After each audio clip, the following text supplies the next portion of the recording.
of November. The roadmap, we will have 2 sessions today, 3 sessions and a panel discussion tomorrow. It will cover the entire gamut of doing business with sustainability as the input, ingredient and impetus. The design is 1-1-2 and 2-1-1. It is more of a palindrome and music to ensure that MUSIC is achieved. My understanding is complete. That's exactly how we will go back tomorrow evening. Aspire. GRA, aspire. We will put our heads, hearts and hands together to create a truly achievable and sustainable module and methods to drive home the message that sustainability is the new advantage. Let's aspire to inspire before our planet expires. GRAA, action planning. The program dates, resources and operations are all planned in line with nature, with where everything is by design. 7th of November, 7 days of the week, 7 colors of the rainbow, the Saptaswaras, Saptarishis, 7 senses, and the 7th letter is G for Gram. And P for Puja is the 16th letter, and 16, 1 plus 6 is 7. It's all about 7. And we will be working on global dimensions, growth, go-getters to go-givers, purpose, people, planet, profits, planning, policies, perspectives, progress, poverty, possibility, programs, peace, prosperity, and purity. Today's date, 7/11/25, has all the primes, as will this workshop. 7, 11, 2, and 5 are all prime numbers. And today is the 311th day of the year. 3 and 11 and 311 are all prime numbers. And you can try this with any other date in the calendar. It will not have this. So it's a special day, and we really need to make it special. We need to really make it impactful. And the mastery, you become what you give your attention to. I'm quoting the great Greek philosopher Epictetus, who passed away in 135 AD, 135. And we're also going to be talking to you about Section 135, which was brought to the Companies Act 2013, which made a significant difference in CSR activities across India. These 2 days, we will focus on our time, treasure, and talent to transform ourselves. The entire gamut of I. That's from individual to institution to industry to India to internationally, globally, across the planet. Together, Puja and Gram at this dedicated PG center will endeavor to PG, provide Gyan, purposeful growth, practice gelling, plan globally, programmed giving, and prioritize governance. P and G, that's the collaboration, that's the blending. As I was talking to you about, they are the 16th and the 7th letters, and together they add up to 23. And the 23rd letter in the English alphabet is W, and that's the focus of this program. It's all about what and when and where and why and who and which, and the world and the weather and the wisdom and wealth and welfare and woman and www.com also. And that's why we have this wonderful partnership. Our director, Dr. C.K. Renukarya, is a renowned economist and a revered figure in the field of academics globally. Today, 7th November, is the 311th day, as I was telling you, 311. Look at the magic. 3 and 11 are C and K, and those are the initials, and is a complete knowledge resource. Our chief guest and our esteemed honorary secretary, Dr. Vijayalakshmi Bhagwat, is the best fit for a workshop like this. By design, her initials are VB, Vikasit Bharat, and values in business, and that's what we're going to be working on. CSR is 3 plus 19 plus 18, totaling 40. And Gram, as I was telling you, also adds up to 40. So together, it's 80, and let's use this workshop to be able to create an impact around the world. I am reminded of the famous book, Around the World in 80 Days by Jules Verne. Our CEO, Dr. S.R. Ramesh, is an acknowledged, renowned science researcher. That is how I look at his SR. Globally acknowledged with notable discoveries and contributions in the field. The invitees seated on the dais are Look at the initials of all the champions here on the dais. Brilliant masters raising real value joyfully. Those are the 5 here. Tomorrow, 8/11, 8th November, 8/11 is a prime number. There are 53 more days left in this year. 53 is a prime number. Everything is prime as you are. And it was on the 8th of November, demonetization happened. In the welcome kit, we have a heart-shaped tag that's a seed bag, and we want you to use it optimally back in our homes and office gardens to spread greenery.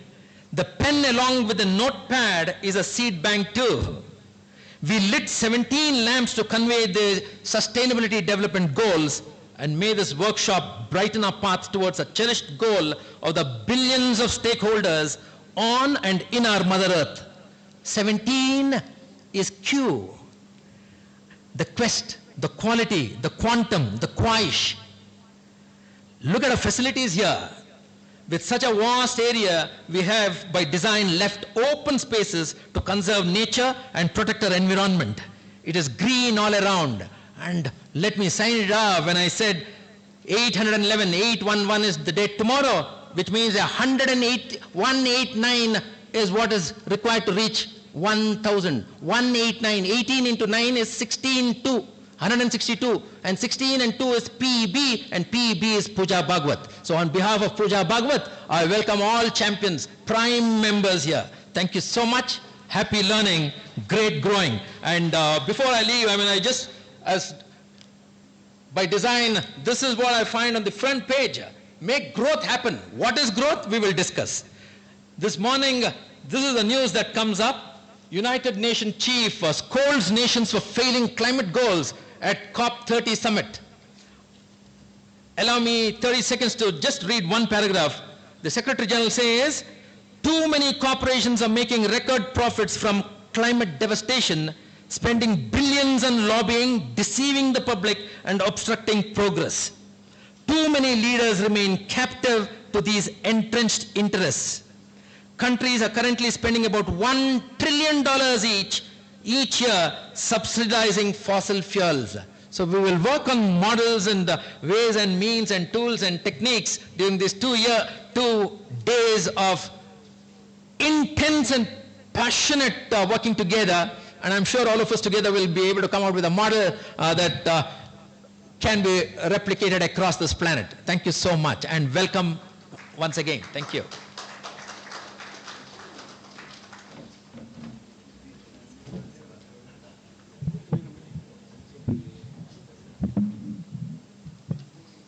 Thank you so much, sir. I'm sure this will given you a bird's eye view of learning capsules over the next 5 sessions. Sustainable development is the key to a nation's progress. We must think of development that ensures a balance between growth and preservation of resources. Now I want to tell a small note for everyone. The pen you have received is not just a pen, it's a seed pen. Once you finish using it, you can plant it. It grows a beautiful plant. To continue in that spirit, now I invite Dr. T. Vijayalakshmi Muralidu, the Secretary of Mahajanas Educational Society, to deliver a keynote address.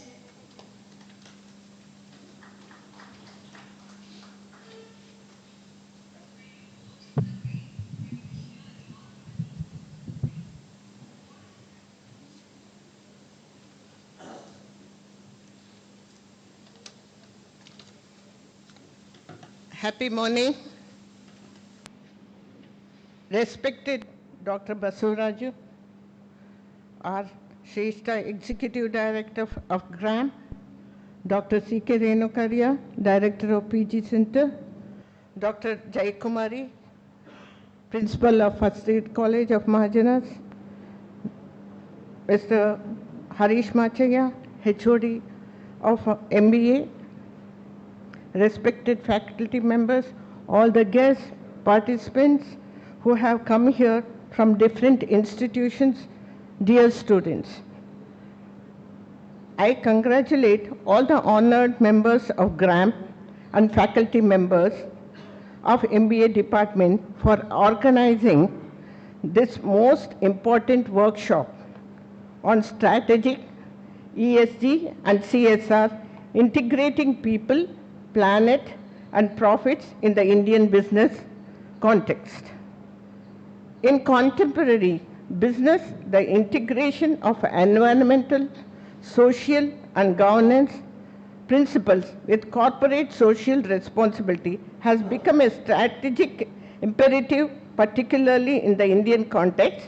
Companies are navigating a unique regulatory environment and rising stakeholder expectations to create business models that sustain not only profits but also social welfare and environmental stewardship.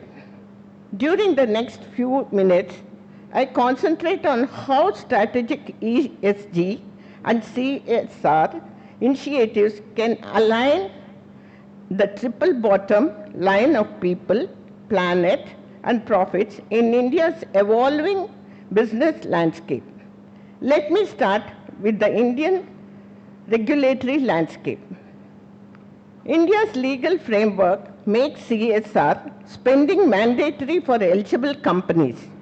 Under Section 135 of the Companies Act 2013, companies meeting a profitability or turnover thresholds must allocate at least 2% of their average net profits from the past 3 years towards CSR activities.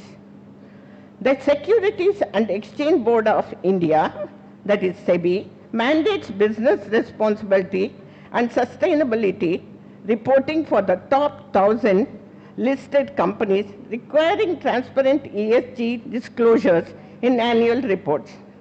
This dual regularity push integrates CSR and ESG reporting, embedding these frameworks into corporate governance and strategic planning. Indian business must therefore approach ESG and CSR not as mere compliance but as integral to risk mitigation, competitive advantage, and long-term sustainability. Beyond regulatory compliance, CSR and ESG represent synergetic strategic tools that create shared values, which can be briefly listed as follows. 1. Risk management. ESG frameworks identity environmental, social, and governance risks early, reducing operational, financial, and reputational vulnerabilities. Second, access to capital. Investors increasingly prefer ESG compliant firms valuing sustainable practices with better crisis resilience and transparency. Operational efficiency, sustainability initiatives improve energy efficiency, reduce waste, and boost employee productivity. 4. Brand equity and stakeholder trust. Active CSR enhances community goodwill and employee engagement. How can we integrate people, planet, and profits, which turn out to be the triple bottom line? When it comes to people's social responsibility, India faces significant social challenges, including poverty, education deficit, healthcare access, and gender inequality. Strategic CSR training these issues through initiatives such as vocational training, healthcare improvement, scholarships, and gender equity programs. Incorporating social criteria into ESG practices ensures fair labor policies, inclusive workplaces, and community development. These efforts align with United Nations Sustainable Development Goals, such as poverty, 1, quality education, SDG, gender equality, and good health and well-being. With regard to planet, it gets translated to environmental sustainability.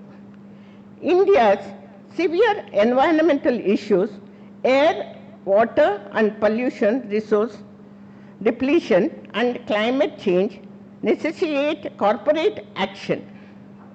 Companies are investing in renewable energy, embedding energy, efficient technologies, reducing carbon emissions, and practicing sustainable resource management.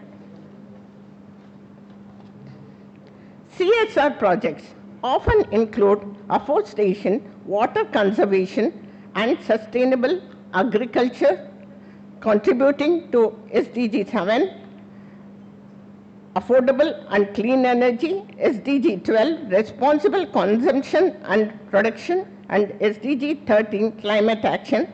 Such efforts not only improve environmental outcomes, but also ensure operational viability amid increasingly stringent environmental regulations.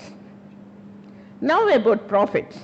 We can say that long-term profitability is enhanced by sustainable business practices through reducing costs, improved resource efficiency through properly combining resources, strengthened risk governance, avoiding penalties and crises, enhanced reputation through attracting customers and investors, creating new market opportunities in green technologies and sustainable products.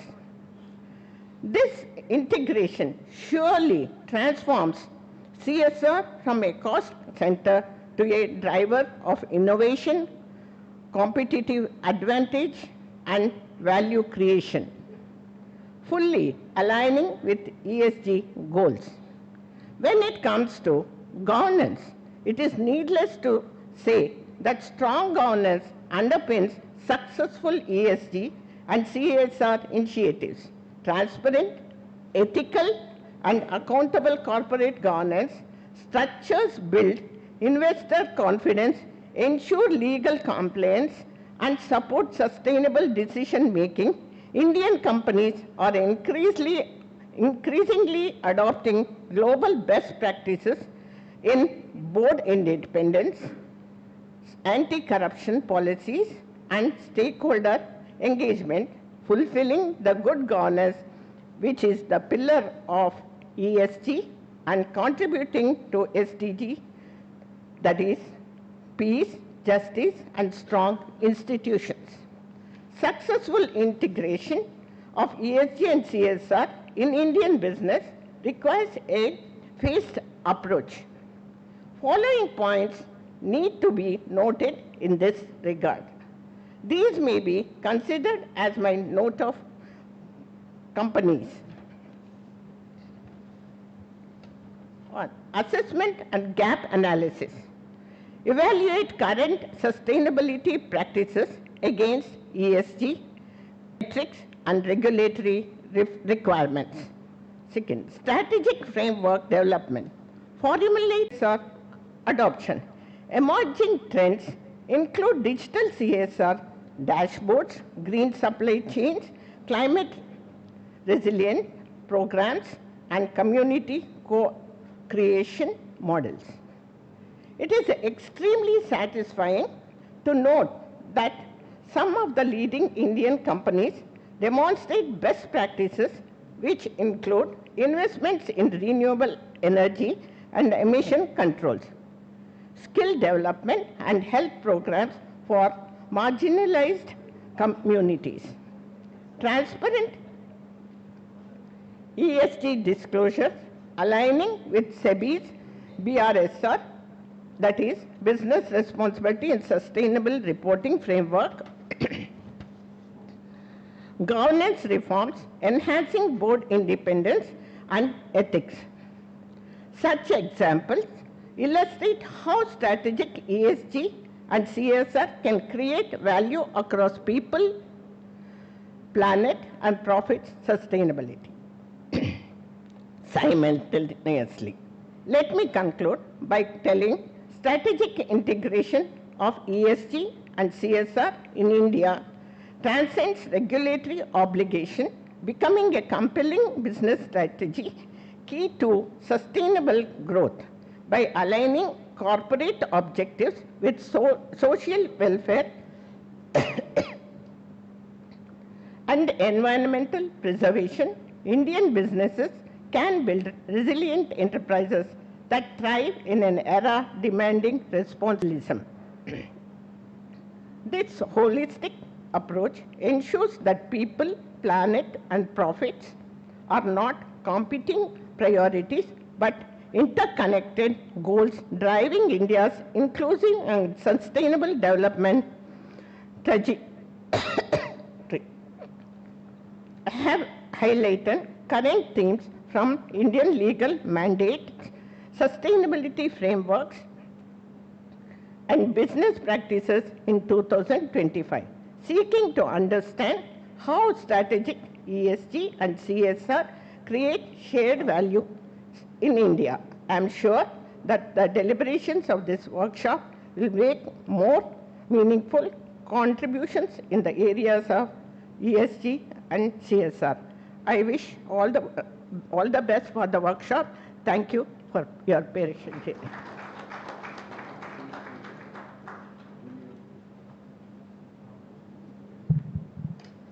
Thank you so much, ma'am. The environment and the economy are really are both two sides of the same coin. If we cannot sustain the environment, we cannot sustain ourselves. May I request Dr. Basavaraju or Shrestha, Executive Director, to address Prime Invitee Talk.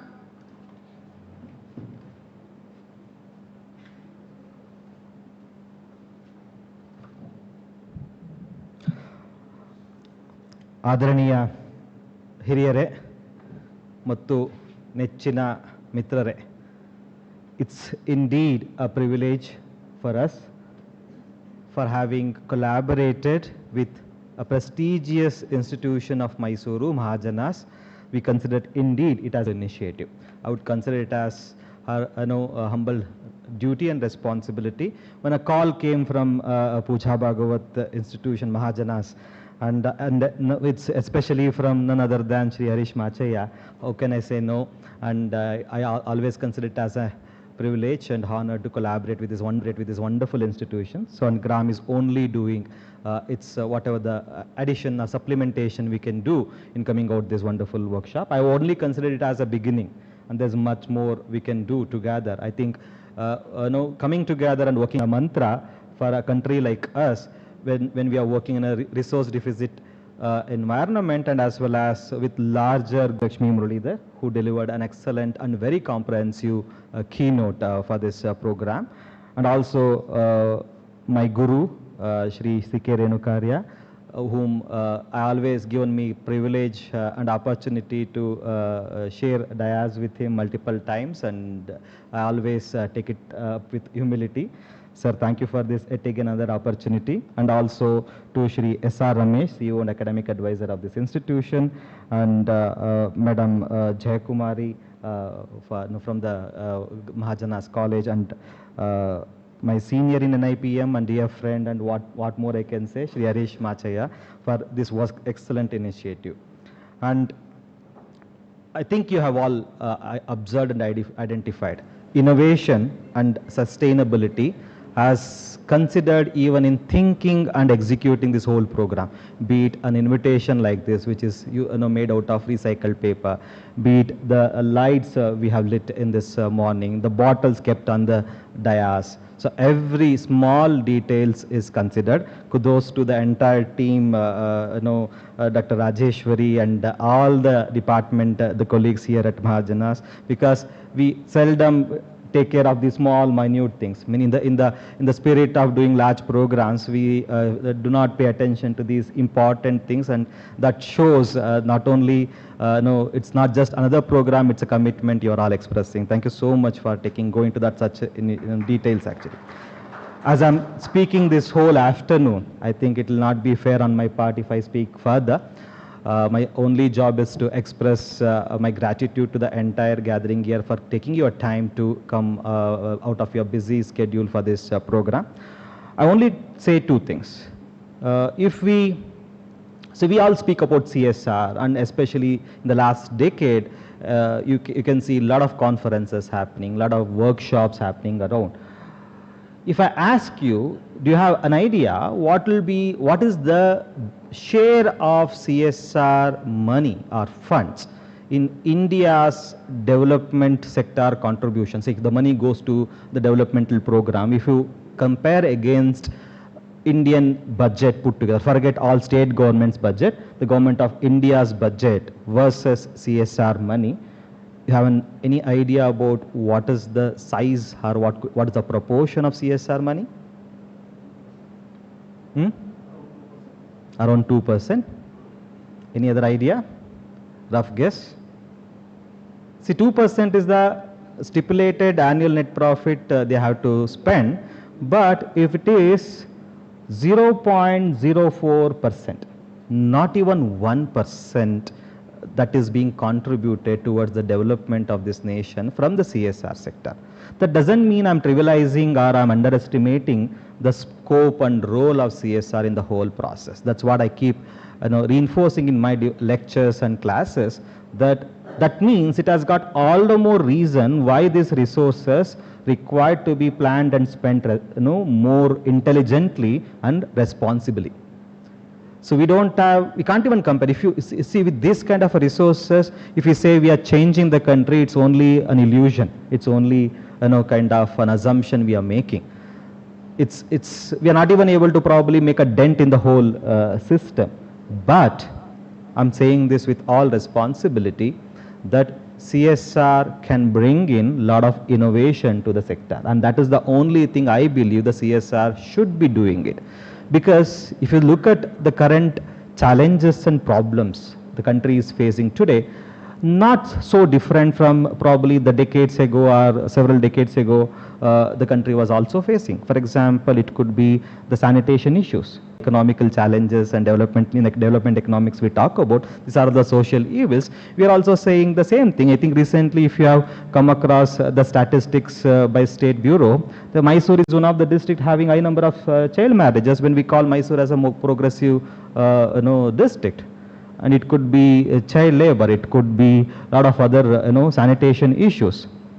But the facets are changing, the problems are remaining, causality is changing. What is causing this problem keep changing from period to period, the problems probably remain same. That's another reason why we need innovation. We need innovative solution. Problem may be same.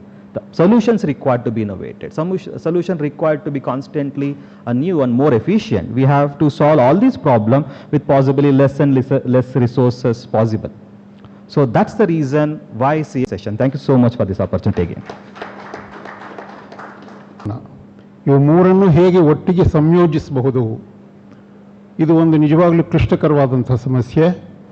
ಯಾಕೆಂದರೆ ಹೆಚ್ಚಿನ ಉದ್ಯಮಿಗಳು ಏಕಮುಖವಾದ ಲಾಭವನ್ನು ಮಾಡತಕ್ಕಂಥ ಏಕೈಕ ದೃಷ್ಟಿಯಿಂದ ಉತ್ಪಾದನೆಗೆ ತೊಡಗ್ತಾರೆ.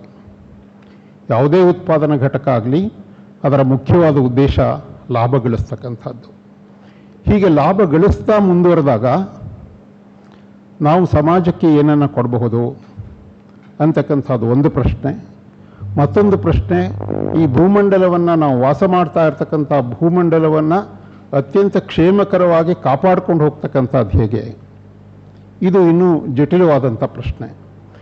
ಸಣ್ಣ ಸಣ್ಣ ಉದ್ಯಮಗಳು, ಖಾಸಗಿ ಕ್ಷೇತ್ರದಲ್ಲಿರ್ತಕ್ಕಂಥ ಸಣ್ಣ ಉದ್ಯಮಗಳಿಗೆ ಇದು ದೊಡ್ಡ ಸಮಸ್ಯೆ ಅಲ್ಲ. ಏಕೆಂದರೆ CSR ಕೂಡ ಬೃಹತ್ ಕಂಪನಿಗಳನ್ನು ಬಹಳ ಮುಖ್ಯವಾಗಿ ಮನಸ್ಸಲ್ಲಿಟ್ಕೊಂಡು ರೂಪಿಸಿರ್ತಕ್ಕಂಥ ಒಂದು ಕಾಯ್ದೆ. ಬಸವರಾಜ್ ಅವರು ಹೇಳ್ತಾ ಇದ್ರು, ಅತ್ಯಂತ ಕಡಿಮೆ ಪ್ರಮಾಣದಲ್ಲಿ, ಶೇಕಡಾಂಶ ಅತ್ಯಂತ ಕಡಿಮೆ ಪ್ರಮಾಣದಲ್ಲಿ ನಾವು CSRಗೆ ವೆಚ್ಚವನ್ನು ಮಾಡ್ತಾ ಇದ್ದೀವಿ ಅಂತ. ಇದೇನು ವಿಶೇಷವಾದ ವಿಷಯ ಅಲ್ಲ, ಯಾಕೆಂದರೆ ಸರ್ಕಾರದ ಧೋರಣೆನೇ ಹಾಗೆ. ವಿದ್ಯಾಭ್ಯಾಸ ಅತ್ಯಂತ ಮುಖ್ಯವಾದದ್ದು. ಇದರ ಮೇಲೆ ನಮ್ಮ ರಾಷ್ಟ್ರೀಯ ವರಮಾನದ ಎಷ್ಟು ಭಾಗವನ್ನು ನಾವು ಖರ್ಚು ಮಾಡ್ತಾ ಇದ್ದೀವಿ ಅನ್ನೋ ಪ್ರಶ್ನೆ ಬಂದಾಗ ಭಾರತ ತೀರಾ ಹಿಂದುಳಿದಿರ್ತಕ್ಕಂಥದ್ದು ಗೋಚರ ಆಗುತ್ತೆ. ಆದ್ದರಿಂದ ವಿದ್ಯಾಭ್ಯಾಸ ಮತ್ತು ಆರೋಗ್ಯ ಇವೆರಡು ಯಾವುದೇ ರಾಷ್ಟ್ರದ ಅಡಿಗಲ್ಲು. ಇವುಗಳ ಮೇಲೆ ಯಾವುದೇ ಜವಾಬ್ದಾರಿಯುತವಾದಂಥ ಸರ್ಕಾರ ತನ್ನ ಬಜೆಟಲ್ಲಿ ಹೆಚ್ಚಿನ ಶೇಕಡಾಂಶವನ್ನು ಒದಗಿಸಿಕೊಡ್ಬೇಕಾಗತ್ತೆ. ದುರದೃಷ್ಟವಶಾತ್ ನಮ್ಮ ಸರ್ಕಾರಗಳು, ಕೇಂದ್ರ ಹಾಗೂ ರಾಜ್ಯ ಸರ್ಕಾರಗಳು ಇವುಗಳನ್ನು ಅತ್ಯಂತ ಪ್ರಮುಖವಾದಂಥ ಘಟಕಗಳು ಅಂಥೇಳಿ ಭಾವಿಸೇ ಇಲ್ಲ. ಹೀಗಾಗಿ ವಿದ್ಯಾಭ್ಯಾಸಕ್ಕಾಗಲಿ ಅಥವಾ ಆರೋಗ್ಯಕ್ಕಾಗಲಿ ಬಜೆಟ್ಗಳಲ್ಲಿ ಮೀಸಲಾಗಿರ್ತಕ್ಕಂಥ ಹಣ ಬಹಳ ಕಡಿಮೆ. ಹಾಗಾದರೆ ಇದನ್ನು ಯಾರು ಮಾಡಬೇಕು? ನಿಮಗೆಲ್ರಿಗೂ ಗೊತ್ತಿದೆ, ಕಸವನ್ನು ಯಾರು ವಿಲೇವಾರಿ ಮಾಡಬೇಕು ಅನ್ನೋ ಪ್ರಶ್ನೆ ಇನ್ನೂ ಬೆಂಗಳೂರಲ್ಲಿ ಬಗೆಹರಿದಿಲ್ಲ. ಇತ್ತೀಚೆಗೆ ನಡೆದಿರ್ತಕ್ಕಂಥ ಘಟನೆ, ಯಾರು ಕಸವನ್ನು ಸುರಿತಾರೋ ಅವ್ರ ಮನೆ ಮುಂದೆ ಕಾರ್ಪೊರೇಷನ್ ಕಸ ತಗೊಂಡೋಗಿ ಸುರಿತಕ್ಕಂಥದ್ದು. ಅದು ಎಷ್ಟರ ಮಟ್ಟಿಗೆ ನಮ್ಮ ಪ್ಲ್ಯಾನೆಟನ್ನು ಕಾಪಾಡುತ್ತೆ ಅನ್ನೋದು ಎಲ್ಲರ ಕಲ್ಪನೆಗೂ ಮೀರಿದಂಥ ವಿಷಯ. ಆದ್ದರಿಂದ ಇವು ಮೂರನ್ನು ಸಂಯೋಜನೆ ಮಾಡ್ತಕ್ಕಂಥದ್ದು, ಜನ, ಭೂಮಂಡಲ ಮತ್ತು ಲಾಭ. ಒಂದು ಘಟ್ಟದಲ್ಲಿ ಇವು ಮೂರು ಕೂಡ ಪರಸ್ಪರ ವಿರೋಧವಾಗಿ ನಿಂತಿರ್ತಕ್ಕಂಥ ವಿಷಯಗಳು. ಜನರು ಎಷ್ಟರ ಮಟ್ಟಿಗೆ ತಮ್ಮ ಜವಾಬ್ದಾರಿಯನ್ನು ಅರಿತುಕೊಂಡು ಈ ಭೂಮಂಡಲವನ್ನು ಕಾಪಾಡ್ತಾರೆ ಅನ್ನೋ ಪ್ರಶ್ನೆ ಬಂದಾಗ ಅದಕ್ಕೆ ಉತ್ತರ ಭಾಳ ನಿರಾಶಾದಾಯಕವಾದದ್ದು. ನಮ್ಮಂಥ ದೇಶದಲ್ಲಂತೂ ಈ ಜವಾಬ್ದಾರಿಗಳು ತುಂಬ ಕಡಿಮೆ ಇರತಕ್ಕಂಥದ್ದನ್ನು ನಾವು ಗಮನಿಸ್ತೀವಿ. ನಮ್ಮ ಭೂಮಂಡಲವನ್ನು ನಾವೇ ಕಾಪಾಡ್ಕೊಳ್ತಕ್ಕಂಥ ಜವಾಬ್ದಾರಿ ನಮಗಿಲ್ಲ. ಜೊತೆಗೆ ಜನರ ಜವಾಬ್ದಾರಿ ಇದಾದರೆ ಕಾರ್ಖಾನೆಗಳು ಅವು ಎಷ್ಟರ ಮಟ್ಟಿಗೆ ವಾತಾವರಣವನ್ನು ಹಾಳು ಮಾಡ್ತಾ ಇದೆ ಅನ್ನೋದಕ್ಕೆ ಜ್ವಲಂತ ಸಾಕ್ಷಿ ದೆಹಲಿ. ನಮ್ಮ ರಾಷ್ಟ್ರದ ರಾಜಧಾನಿಯಾದಂಥ ದೆಹಲಿಯೇ ತತ್ತರಿಸ್ತಾ ಇದೆ ವಾಯುಗುಣದ ವೈಪರೀತ್ಯದಿಂದ ಅಂತ ಹೇಳಿದ್ರೆ ಇನ್ನು ಬೇರೆ ರಾಜ್ಯಗಳ ಪಾಡೇನು ಅಂತಕ್ಕಂಥ ಪ್ರಶ್ನೆ ಬರುತ್ತೆ. ನಮ್ಮ ರಾಜಧಾನಿಯನ್ನೇ ಬದಲಾಯಿಸಬೇಕಾದಂಥ ಒಂದು ಪರಿಸ್ಥಿತಿ ಇವತ್ತು ನಿರ್ಮಾಣ ಆಗಿದೆ. ಅಷ್ಟರ ಮಟ್ಟಿಗೆ ನಾವು ಐತಿಹಾಸಿಕವಾಗಿ ಬೇಜವಾಬ್ದಾರಿಯುತವಾಗಿ ನಮ್ಮ ಭೂಮಂಡಲವನ್ನು ಕಾಪಾಡಿಕೊಳ್ಳೋದ್ರಲ್ಲಿ ನಿರ್ಲಕ್ಷ್ಯ ವಹಿಸಿದ್ದೀವಿ. ಆದ್ದರಿಂದ ಇವು ಮೂರರ ಸಂಘಟನೆ, ಜನ, ವಾಯುಗುಣ ಮತ್ತು ಲಾಭ, ಇವುಗಳನ್ನು ಹೇಗೆ ಸಂಯೋಜಿಸ್ತಕ್ಕಂಥದ್ದು ಅಂತಕ್ಕಂಥದ್ದು ನಿಜವಾಗ್ಲೂ ಕೂಡ $1 ಮಿಲಿಯನ್ ಪ್ರಶ್ನೆ. ಅದಕ್ಕೆ ಉತ್ತರಗಳನ್ನು ಈ ಕಾರ್ಯಾಗಾರದಲ್ಲಿ ನಾವೆಲ್ಲ ಹುಡುಕ್ತೀವಿ. ಜೊತೆಗೆ ಇದು ಕಾರ್ಯರೂಪಕ್ಕೆ ಹೇಗೆ ಬರಬೇಕು ಅಂತಕ್ಕಂಥ ಪ್ರಶ್ನೆ ಬಂದಾಗ ಬಸವರಾಜ್ ಅಂತವರೇ ನಮಗೆ ಉತ್ತರ ಕೊಡಬಹುದಷ್ಟೇ. ಯಾಕೆಂದರೆ ಸಾಮಾಜಿಕವಾಗಿ ಎಲ್ಲ ಕಾರ್ಯಗಳಲ್ಲಿ ತೊಡಗಿಸ್ಕೊಂಡಿರ್ತಕ್ಕಂಥ ಸಂಸ್ಥೆ ಗ್ರಾಮ್ ಬಹಳ ದೊಡ್ಡ ಪ್ರಮಾಣದಲ್ಲಿ ಸಮಾಜ ಸೇವೆಯನ್ನು ಕೈಗೆತ್ತಿಕೊಂಡಿರ್ತಕ್ಕಂಥದ್ದು. ಬಾಲಸುಬ್ರಹ್ಮಣ್ಯಂ ಅವರು ಮತ್ತು ಬಸವರಾಜು ಅವರು ಇವರೆಲ್ಲ ಮಾಡ್ತಾ ಇರ್ತಕ್ಕಂಥ ಕೆಲಸವನ್ನು ನಾವು ನೋಡ್ತಾ ಇದ್ದೀವಿ. ಇವುಗಳ ಜೊತೆಗೆ ಬೇರೆಯವರು ಕೈಗೂಡಿಸಬೇಕಾಗುತ್ತೆ. ಮುಖ್ಯವಾಗಿ ಸರ್ಕಾರ, ರಾಜ್ಯ ಸರ್ಕಾರ ಮತ್ತು ಕೇಂದ್ರ ಸರ್ಕಾರಗಳು ಇದಕ್ಕೆ ಹೆಚ್ಚಿನ ಮಟ್ಟಿಗೆ ಗಮನ ಕೊಡಬೇಕಾಗುತ್ತೆ. ದೊಡ್ಡ ಕಂಪನಿಗಳು ಈಗಾಗಲೇ ಇದಕ್ಕೆ ಗಮನ ಕೊಟ್ಟಿವೆ. ನಾವು ಬಯೋಕಾನ್ ಆಗಲಿ, ಟಾಟಾ ಸರ್ವೀಸಸ್ ಆಗಲಿ, ಇನ್ಫೋಸಿಸ್ ಆಗಲಿ, ಇವರು ಹೆಚ್ಚಿನ ಪ್ರಮಾಣದಲ್ಲಿ ಜವಾಬ್ದಾರಿಯನ್ನು ತೋರಿಸ್ತಾ ಇದ್ದಾರೆ. ಆದರೆ ಮಧ್ಯವರ್ತಿಯಲ್ಲಿರ್ತಕ್ಕಂಥ ಕೈಗಾರಿಕೆಗಳು, ಸಣ್ಣ ಪ್ರಮಾಣದ ಕೈಗಾರಿಕೆಗಳು ಇದರಲ್ಲಿ ಹೇಗೆ ತೊಡಗಿಸ್ಕೊಳ್ಬಹುದು ಅಂತಕ್ಕಂಥದ್ದು ನಿಜವಾಗ್ಲೂ ಕೂಡ ಬೃಹದಾಕಾರದ ಪ್ರಶ್ನೆ. ಇದಕ್ಕೆ ಉತ್ತರವನ್ನು ನಾವೆಲ್ಲರೂ ಕೂಡ ಸಂಯೋಜಿತವಾಗಿ ಹುಡುಕಬೇಕಾಗುತ್ತೆ. ಈ ಕಾರ್ಯಾಗಾರ ಮುಖ್ಯವಾಗಿ ಆ ಜವಾಬ್ದಾರಿಯನ್ನು ನಿರ್ವಹಿಸುತ್ತೆ ಅಂತ ಹೇಳಿ ನಾನು ಆಶಿಸ್ತೀನಿ. ಎಲ್ರಿಗೂ ನಮಸ್ಕಾರ.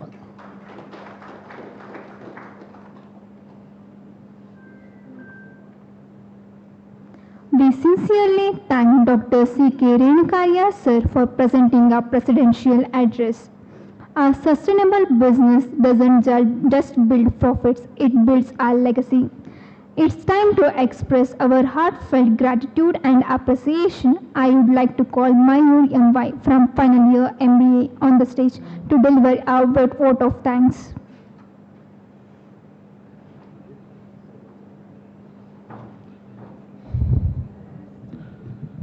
Good morning, everyone. It is indeed a great privilege and honor to deliver the vote of thanks on behalf of Department of Business Administration, Pooja Bhagavat Memorial Mahajana PG Center and GRAM for this 2-day state-level workshop on strategic ESG and CSR, integrating people, planet and profits in the Indian business context. Our heartfelt thanks to Sri Muralidhar Bhagavat, President Mahajana Education Society, Mysuru, in his absence. Our sincere appreciation to Dr. Vijayalakshmi Muralidhar, Honorary Secretary of Mahajana Education Society, Mysuru, for her insightful keynote address that illuminated the importance of sustainability and responsibility in modern business. Thank you, ma'am, for your thoughtful words that will surely guide our reflections throughout this workshop. Please accept this as a small gesture of a sincere thanks for your gracious presence. We express our deep gratitude to Dr. B.R. Jayakumari, Principal, SBRR Mahajana, First Gate College, for her constant encouragement to our academic endeavors. Kindly accept this as a token of gratitude for your inspiring presence today.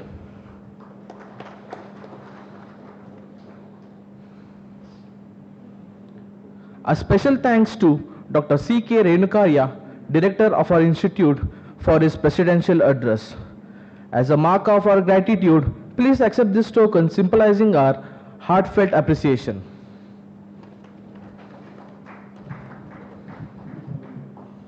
Our sincere gratitude goes to Dr. S.R. Ramesh, Chief Scientist, CEO and Academic Advisor, for the support and guidance in making this workshop a success. With heartfelt thanks, we present this token as a reminder of our gratitude for your guidance.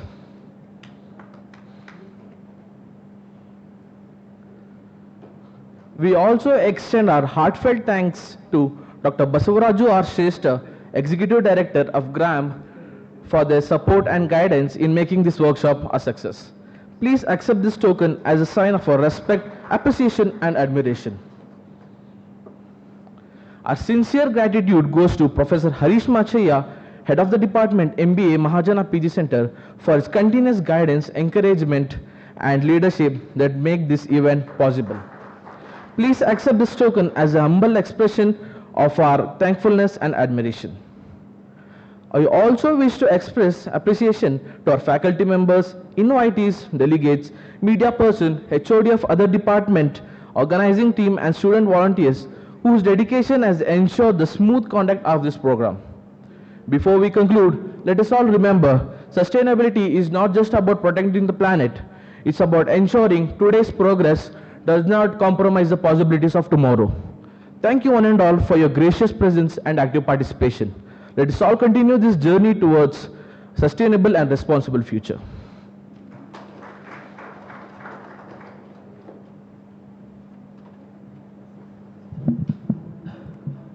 Thank you so much, Mayur, for the vote of thanks. As Ratan Tata's words remind us, the true purpose of business lies in serving the community. We believe in spreading sustainability in every little way. That's why the thank you tag you have received is a plantable. You can place it in a soil and water and grow into a plant. Let's carry home not just memories but a piece of green life. Now I request all the dignitaries for join us for our photographs.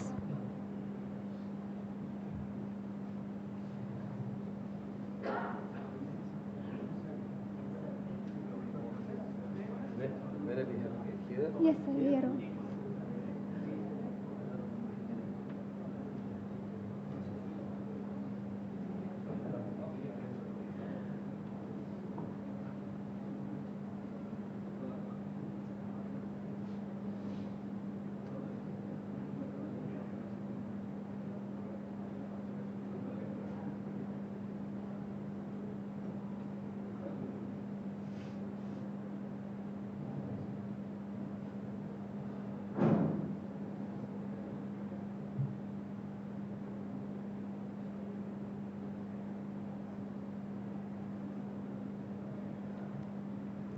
Thank you all the dignitaries for the photographs. It's time to capture some beautiful memories. I would invite everyone to join and reserve your smiles for the photographs. It will be held in garden area, and after the photograph you will be having a refreshment break and assemble back to the next sessions. Our volunteers will guide you.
Sustainability Reporting, which navigating India's business sustainability journey.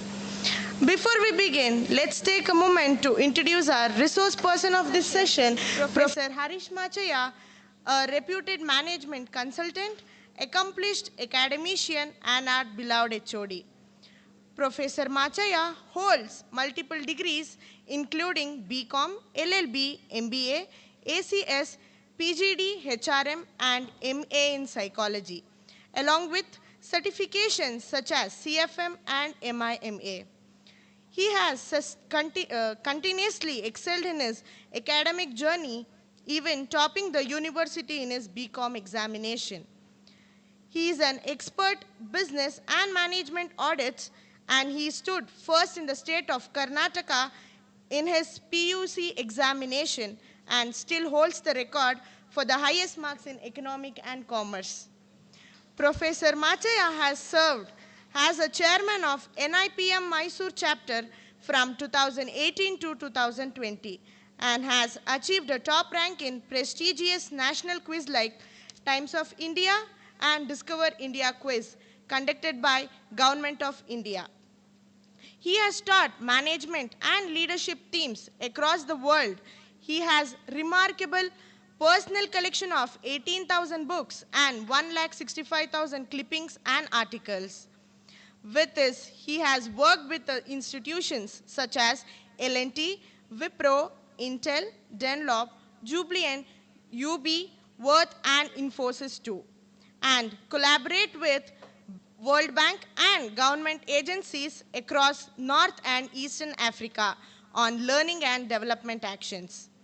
Currently, he is associated with Mahajana Postgraduate Center, Mysore, and serves as the member of Governing Council of Bharatiya Vidya Bhavan, Mysore, and Confederation of Indian Industry. Now, I would like to invite Professor Harish Machaya to kindly take over this session. Thank you, Pooja. Thank you. Welcome back after your tea. Hey, sorry. Yeah. This is environmental disaster. Straight away, we get into business. We've clearly lost 30 minutes, and it is not an attempt to slowly, brush off and run away. You've got to hold me to the wall and to the wall.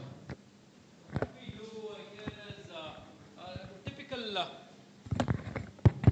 typical PPT presentations. I've sort of made them into verticals like queries and quest and questions. And I don't know, I mean, this is the philosophy I subscribe to personally, because nothing comes in an order. Nothing that, typically how we're brought up is, get up in the morning, brush your teeth. It doesn't happen that way. Anything can hit you anytime. So how are you primarily ready to accept that? That's the idea. So the same way, the navigating through the PPTs also will go. One is, I'm not trying to give this to you as a justification, as an alibi. The whole thing is, how ready are we in the context of meeting something challenging? That's the idea. So what I would do is, probably you will find me skipping, going back and all that. Or you may also find, hey, I've seen this slide before, man. So you could, I mean, that's probably, I would also push you to the wall saying, hey, that was just to test you, whether you are awake. So that's how, by design, we are going ahead. Is that okay? Is that okay? Please. So so I thought, I'll use this even to present the collaboration that PBMMEC, that's the Pooja Bhagavat Memorial Mahajana Education Center, has with GRAM for this particular initiative. So I've seen GRAM as GRAAM as gaining responsible acceleration in adopting measures.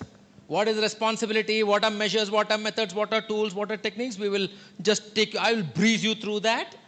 And what we are essentially trying to cover over the next 75 minutes, because you will also have to give me time to hold you back until 1:15 instead of 1 o'clock. I know your stomach would be saying, hey, no, man, this fellow is talking about sustainability, but then is not practicing it. But then we can also test our own endurance levels also.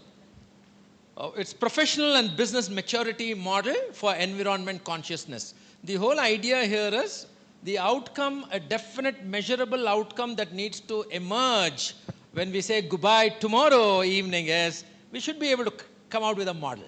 We should be able to make it scientific. We should be able to make it measurable. We should be able to say, hey, if this was what we did and what we could together do in 2K25, 2K26, we should definitely, at least, it's not a vulgar word to use growth.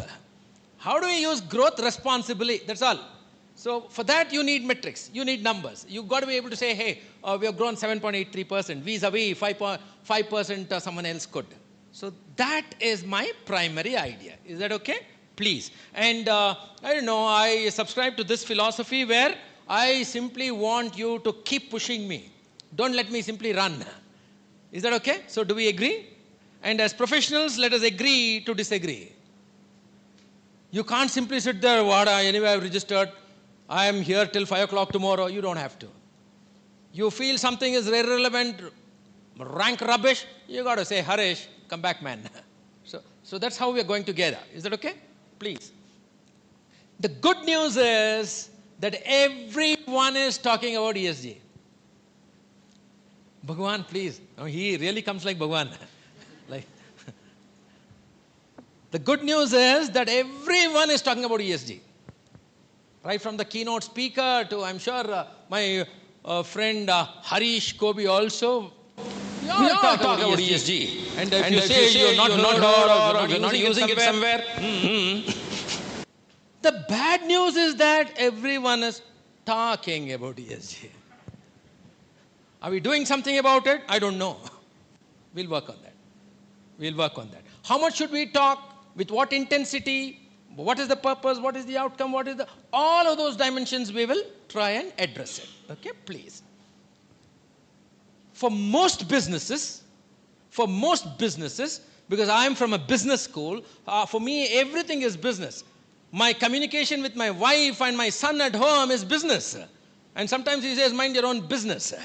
So essentially for most businesses, human effort, more than anything else, will make the difference between winners and losers. What is winning, what is losing, all of these dimensions we will address through a template-based, run-of-the-mill question where we ask ourselves, hey, where are we? Where we need to go? How do we address this? What is the roadmap? Clear? Competition, serpetition, co-opetition. Look at newer terms that are getting into the lexicon now. We all graduated only understanding and comprehending what a term called competition meant. But people outside the world of business are using terms called co-opetition, where you compete and you cooperate too. Serpetition, where you compete against yourself. How do we do that? Who's doing it? What are the distinct benefits? What are the concrete benefits? What are the abstract benefits? How do we measure that? We'll come to that. Initially, I'm just taking you through the soup part of the meal now. It's an appetizer. I feel together,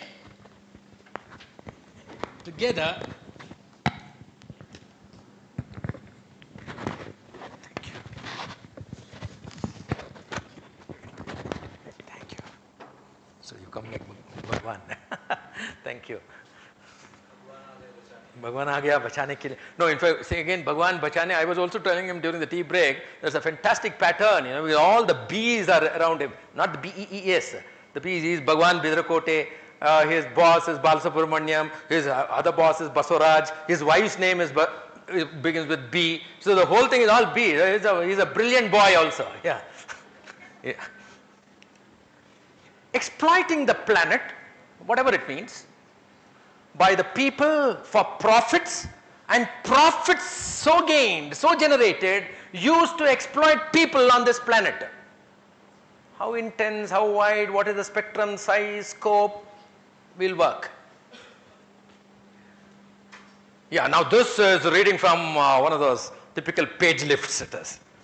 Triple bottom line has inspired the introduction of platforms such as Global Reporting Initiative and Dow Jones Sustainability Indices, which enable comparison of corporate performance on all 3 Ps rather than profit alone.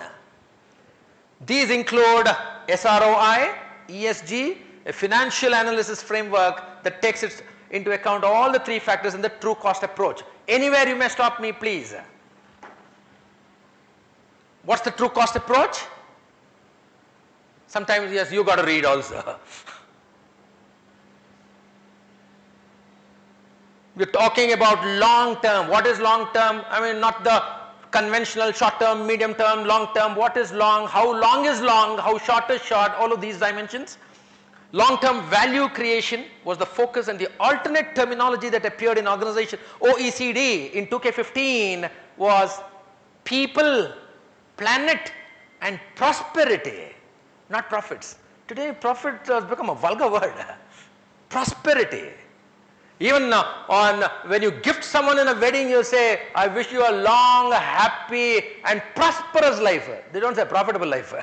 So the whole thing is about prosperity. That's the axis. That's the axis. Just look at something, you know. These are things that sends out alarms now. Challenges of the 21st century. This is a survey across the world, and 67%, that means 2 in every 3 include climate change. That's a challenge. That's a challenge. 2/5 say cyber vulnerability, cyber crimes. 1/3 say crime and violence. And again 1/3 say corruption. What is one distinct pattern you observe here? All the C's. So we had the B's there, now the C's now. All the C's now. These are the challenges, sir. Great, sir. That's the observation, that's the insight. That's, you shouldn't give away the clues there. Only 13% believe that the corporate world is extremely sincere about going beyond rules and regulations. Only 13%. Even with or without rules, without you supervising me, without you breathing down my neck, I will comply with it, and I will do it, and I will do something more significant, more phenomenal. The rest need to be told. 31% chose sincere, which was defined as playing by the rules. You give me the rules, 2K25, amended 2K26, I'll do that. They're only doing it because I know there is an inspector. I know if I don't do it, you'll haul me up. 41% said the efforts were not sincere, all lip service. All lip service. And 15% were brutal, saying not sincere at all. We are experts in filling up forms. We are experts in managing things. And you need a lot of gut and grit and gumption to be able to say that. The International Organization for Migration estimates that up to 200 million people, 20 crore people could be displaced by climate change in the next 25 years. In Hindi we use the term, bhaad mein jaye. Yeah, they'll go. And are we concerned?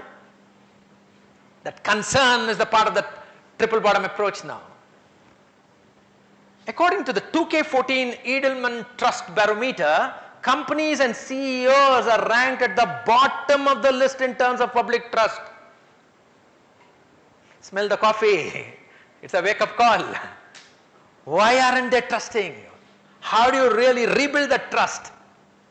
Despite the fact that the overall global business trust rating is 57%, over half of the 27 countries surveyed reported lower than a 50% trust rating. It is one of the typical Indian movie scenes. A businessman is a villain. A businessman is a villain.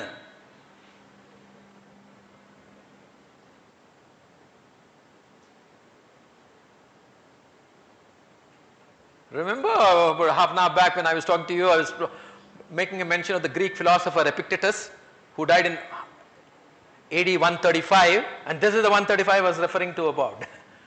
Changes were featured in the amendment to section 135 of the Companies Act 2K13 and considered a turning point in India's developmental trajectory.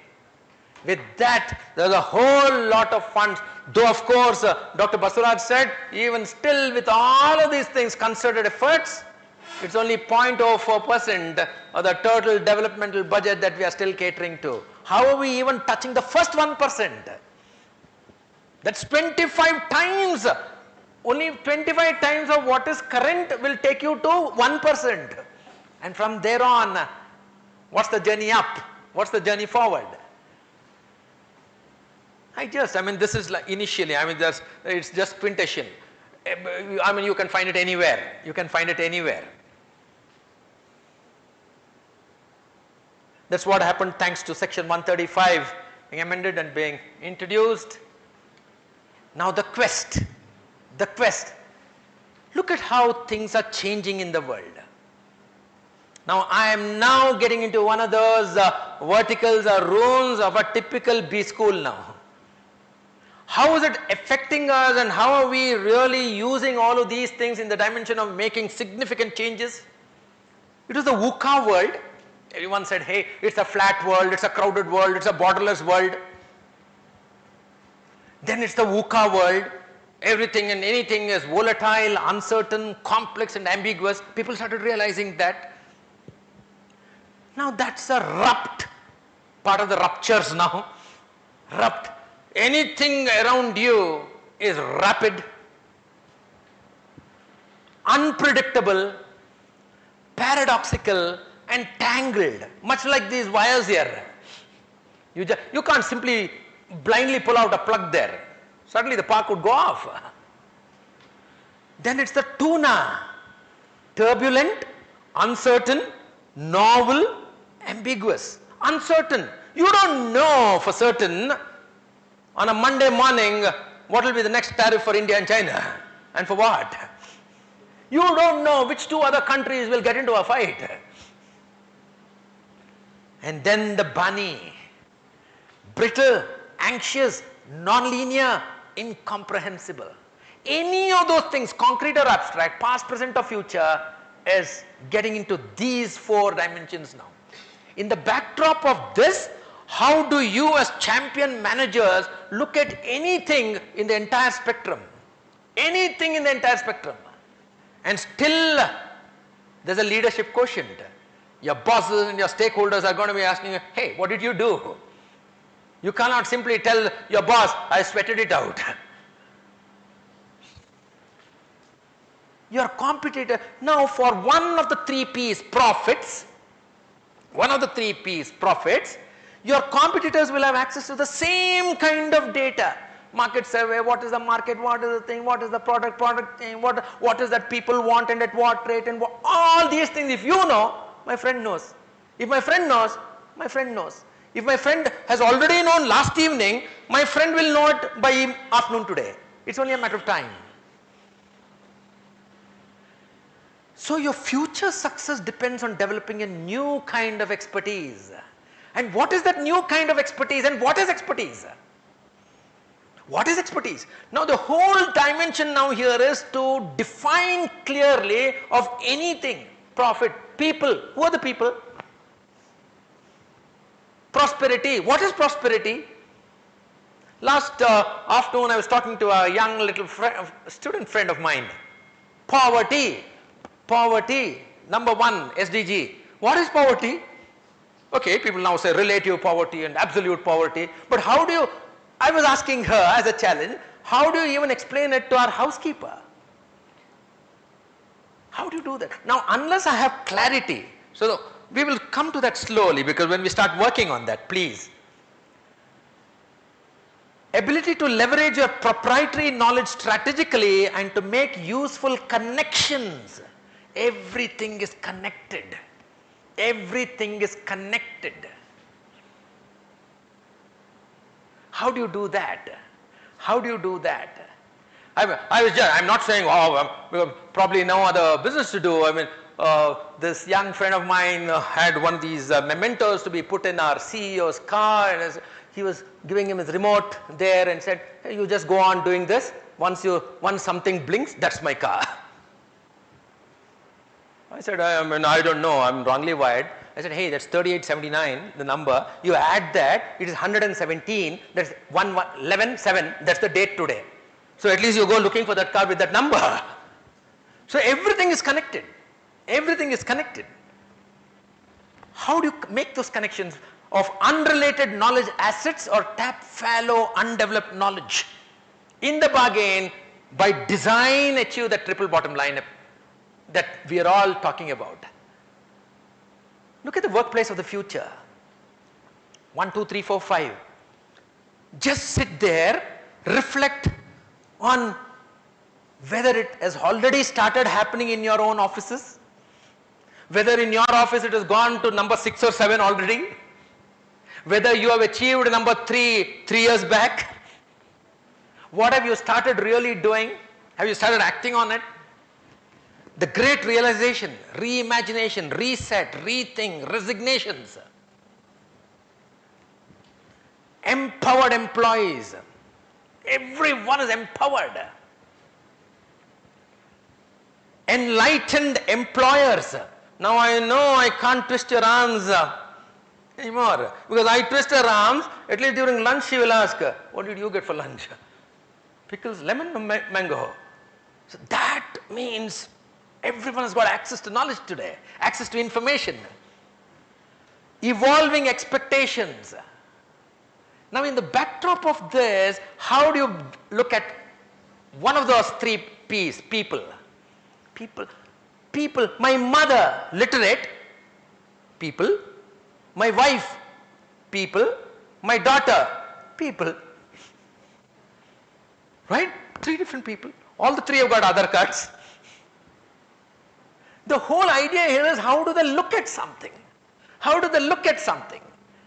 If one of the people element has got this ability to solve a problem that has happened sometime before using a particular technique or a formula, another in the same value chain has the ability to, 1, to solve it, and 2, to stop it.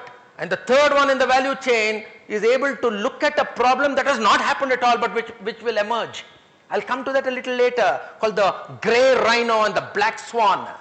As champions here, what is the grey rhino and the black swan you have identified in the so-called generalized term called climate change? Because anybody today talks of climate change. Can you as a champion, as an expert, as a practitioner, as a specialist say that this is likely to happen on the 17th of December in the run of Kutch? And this will be the rainfall in Vishakhapatnam, which will bring down the temperature for the next 3 days, and consequently the Sensex will drop or go up. Now that is hold. Else, be a good boy, study well, score more marks. But today my son asks, what did you do scoring so much? So people reflect now. Evolving expectations. Enhanced concerns about socio-economic inequalities and the environment. So the level of consciousness has consciously gone up. So we commit to, please now friends, touch your hearts. Not a feeling of guilt, or it's not a crime or sin. Touch your hearts in each of your workplaces. You do not even have to share it with your neighbor, your friend, your colleague sitting next to you. Are you doing this by design 370 days a year? 365? I don't know. Oh, that's fine. So I mean, this is just a test to see whether your year and my year matches. So yeah, it's 365 days. But there are no Sundays and no weekend, no holidays there. 365 days, are you committed to delivering value to your customers? Ritik, no, don't be a villain. My young little friend, there's 2 little champions, are 2 young champion friends of mine. He's openly, because he's still not learnt that insincerity of greenwashing. He's openly saying, Illa. Another 3 years, you ask the same Ritik, he'll say, Marta idve. Yeah, he'll become an ambassador or a diplomat. He is totally sincere, honest. Are you delivering value to your customers? Now again, who are your customers? Again, I'm sure most of your trainers would have spoken internal customer and external customer, the dollar paying customer and the euro paying customer. I would even go philosophically. Your own conscience is your customer. If you've got a conscience and if it's pricking you, your customer is waking you up. Are you investing in your employees? Now don't openly say no, yeah. Just ask. Just ASK. Look at the magic with that word ASK. And we'll come to that. Smart questions for smart managers. A, S and K. Only when you ask, your attitudes, your skills and your knowledge goes up. We don't ask. Only as children we ask. Right? Our children ask, Papa, where are you going? What time are you coming back? Every day only you go. That uncle doesn't go. As you grow, I don't ask. There's a young girl here. Do you want me to ask you? You know who I am? The next Nobel Prize winner. We don't ask. Has your employer, has your boss asked you, sir, why is there a stubble on your right cheek? That's investment. I'm not trying to talk to you like a trade union leader here. That's the P and the P and the P. For me, for any of my young students, they're all graduating as MBAs in the next few months. Profit means income minus expenditure is profit. Easy formula. Easy formula. People, do you have a formula? Planet, do you have a formula? Now my idea here is when we go out tomorrow, we need to be able to generate that formula because that is what makes you responsible and accountable. When you say income minus expenditure is profit, your boss asks, how do you increase the income? How do you reduce the expense so that my profit goes up? There is some elasticity there, some dimension for you to sit around a table and discuss. People, planet, question. I just want you to read it. I just want you to do a reflection here, please. Are you designing and promoting products and services to make consumption meaningful? Consumption meaningful? I have consumed this. I have bought this. I have consumed this. I am a customer and I am a consumer. Do I really need it? I am sure you must be carrying an Apple iPhone 16, but you are saying, oh, you already got an iPhone 18, huh? Right? So what, are you making consumption meaningful? So values are articulated but not practiced. Are you finding this? Okay, may not be with the wonderful organizations that you are representing, but to a large extent, at least to some other place where you go, do you find this? Values are articulated. Swachha Bharata. I live in a place called Vijayanagar, 4th stage here. Swachha. There are a whole lot of new faces, new neighbors, love thy neighbor. People from somewhere beyond the planet come. Suddenly you find, hey, what brings you here? To dump his aswachhate near our house. He comes in on a car and he just, so because his area is swachha and he knows someone, we will get it. So the whole idea here is about culture. So are you doing that? Values are articulated. Just as how we have, I tell the police officers here, crime prevention week. Why should you have a crime prevention week? There should be no crime at all. 1 week out of the 52 is a crime prevention week. Wednesdays and Saturdays between 7:30 and 9:30 at specific places at a distance of 175 meters each, policemen are on the lookout for drunken driving. So the whole world knows that if you are drinking, you should not go on that road. Only on Wednesdays and Saturdays. That means all accidents of people, for people are happening only on Wednesdays between 7:30 and 10 o'clock, between only those junctions on the right, on the left side of that main road, not even on the right.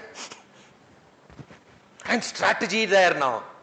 They are strategically positioning themselves, the policemen, so that you don't escape and there are no crossroads. Wow, using of the brains for this. So where are we? I've still not got into the main frame. I'm still touching the peripheries now. Purpose driven is more form than substance. when you even talk of purpose, values are written using catchy words or phrases rather than verbs. Our organization brings in a lot of synergy. Wow! Energy and synergy. But simply say, help your friend grow 2x. Help your friend learn French by end of March 2K26.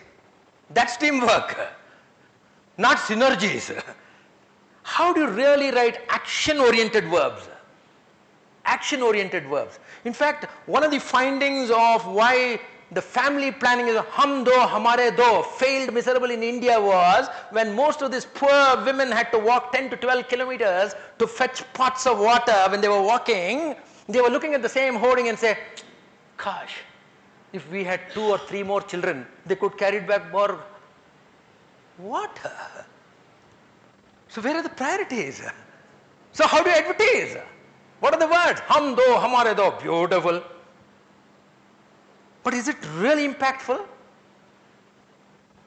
So just go back, look at one of your charts, your mission statement, your vision statement, your value statement, your quality statement on your corridor, pink wall, brown corridor. Does everyone, right from the security guard to your chairman, understand and comprehend it and look at the same thing in the same language with the same intensity? Ma'am? No, don't tell me your boss's name and all that, but just sit here and say, right? There is no policeman on that road, one way. There's no policeman, I'll enter that road.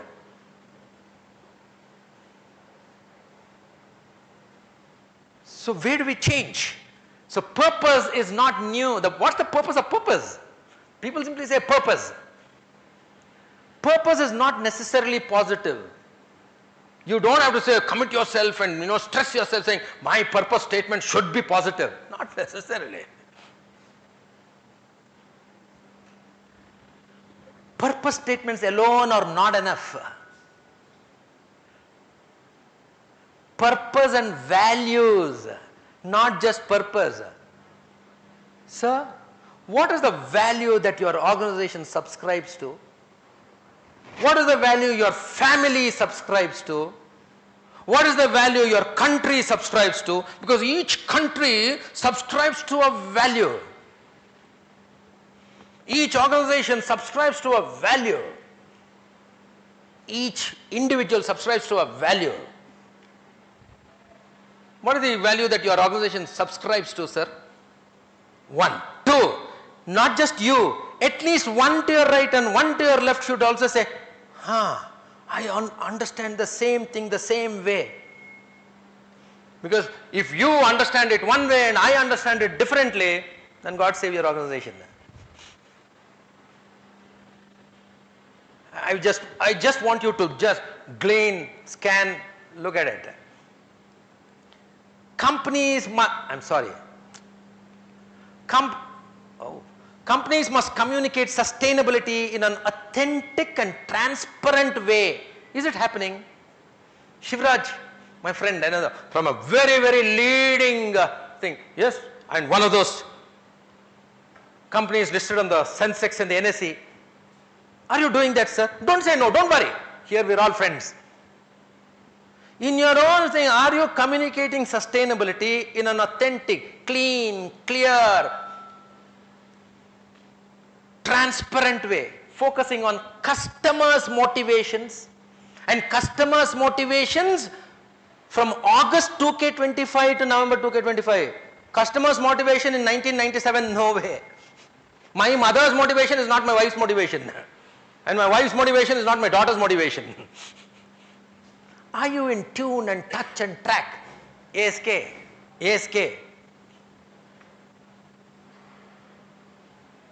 Yeah. Do your values have the staple rice in it? Because most of us eat rice, right? Do you have the rice? Anna Bhagya, Annapurneshwari, right?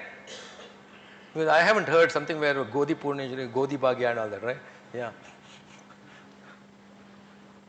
respect, integrity, communication, excellence.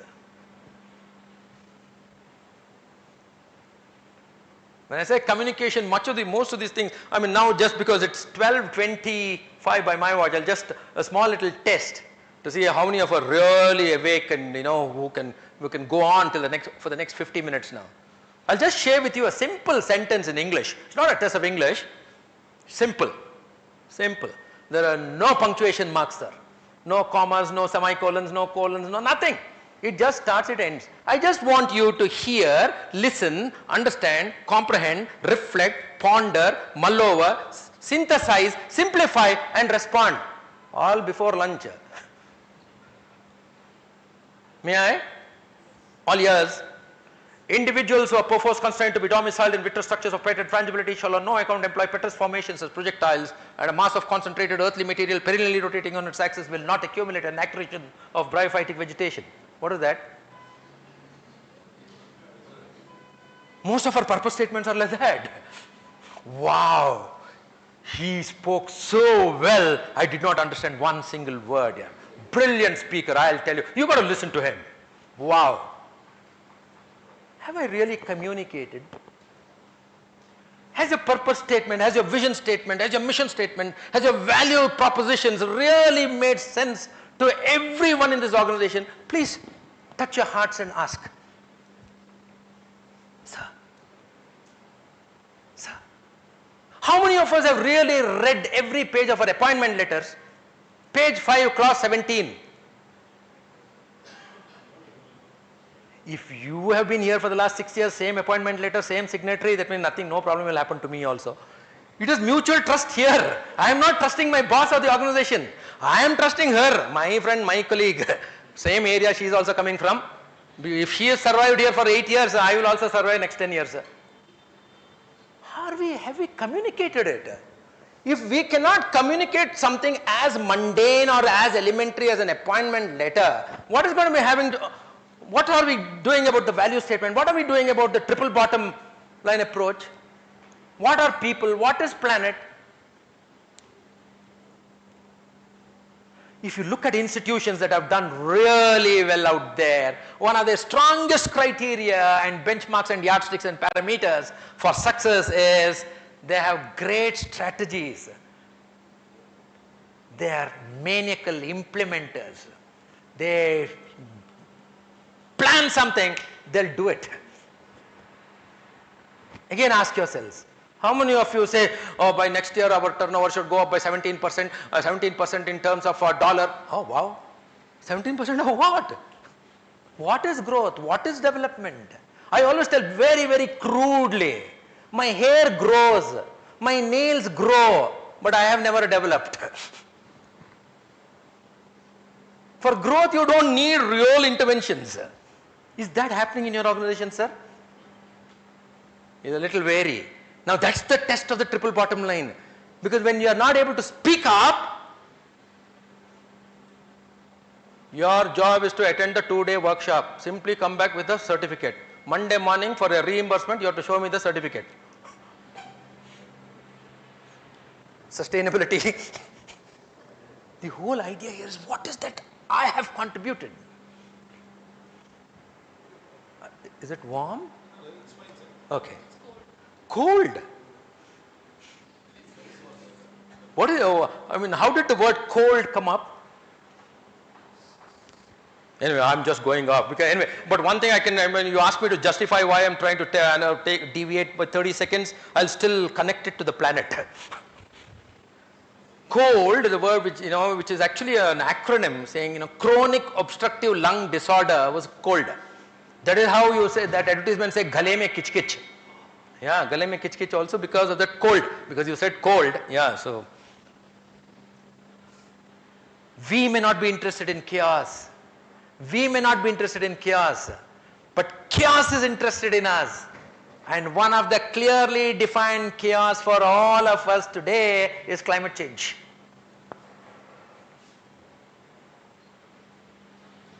Yeah, a quick ponder. I just want you to read it. Doing well by doing good and values-based revolution.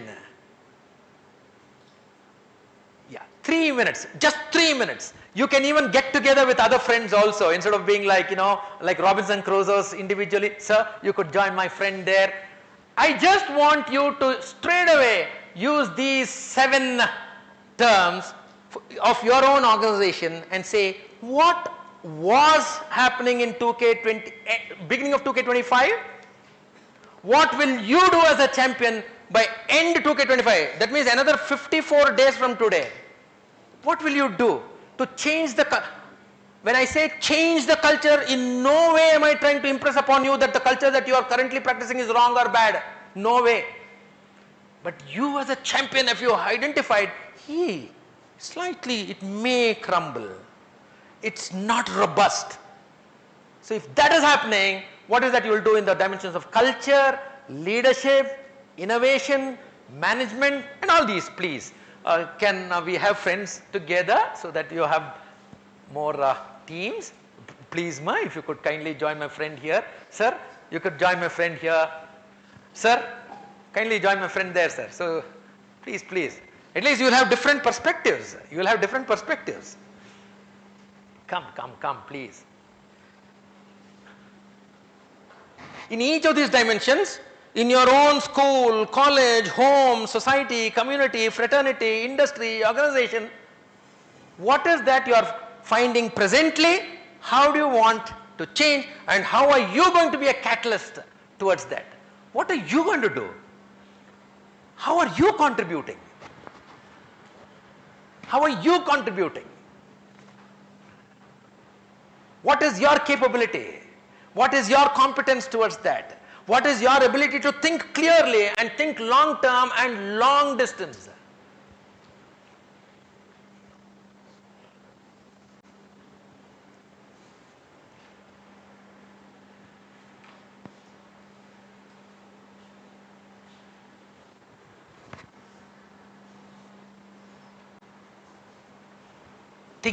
Think, and that's why, if you remember, I used a term called Utsava. Let's make this a Utsava. UTSAVA. Understand, think, solve, apply, validate, analyze. The entire thing.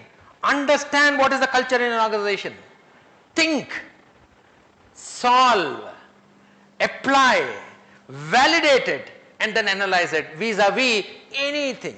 If you are the best, how do you even communicate it to my friend? Saying, hey, we have done this, 1, 2, 3, 3A, 3B, 3C, 4, 4B, 4C, and we have taken 17 months and 8 days to achieve this. You could do that. And you need to start on the 23rd of November.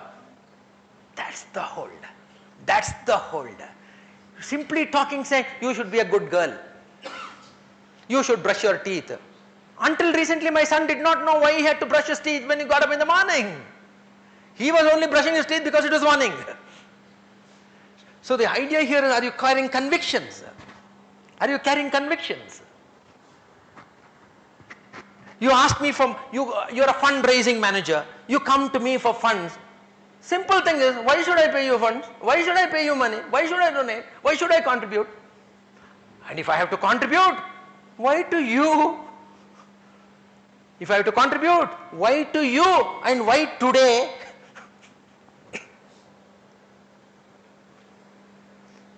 Think, then solve it.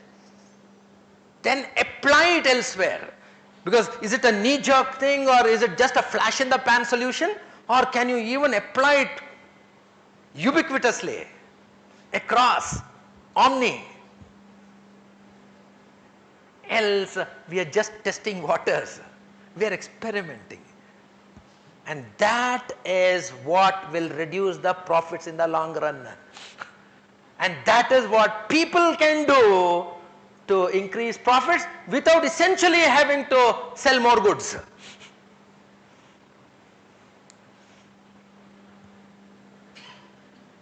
Yeah, now that you have the 3 minutes, please. So the question is not whether we are able to change, but whether we are changing fast enough. Change is the only constant. Parivartane prakritiya niyama. Everything in nature changes by design. Have you changed, sir, over the last 90 days? Other than your hair, moustache, I am only taking liberties because you're young. Yeah, I'm not saying, why me? No, no way, please. Yeah, you're my young friend, yeah. And this is also strategy. In any of these classrooms or conferences or seminars, you should not occupy the front tables. See, people are in eternal peace there. See, nobody, by the time someone like me even sees and recognizes someone, you can't. But here, see, any question will be directed at you only. So at least post lunch, you sit behind someone who is taller than you. This is strategy. And we've got a senior military leader here who can tell you all the strategic dimensions also, where to, what is a sniper, how do you shoot, what do you use, howitzer or thing, yeah, what bullet, all that he can tell you, yeah. So it's all about strategy today. It's all about tactics, right? So how do you do it? Sir? Anyway, don't worry, I mean the idea, yeah.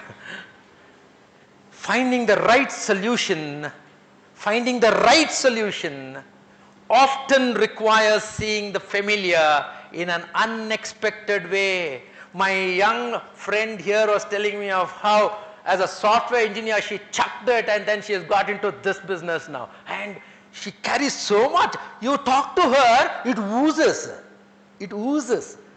And that is why in a typical Indian home they say, Urige upkari, manege mari.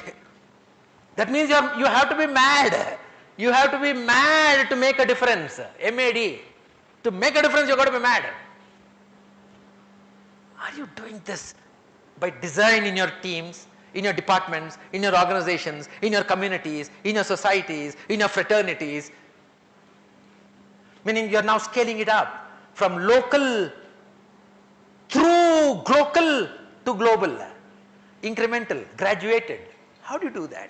Where are the metrics?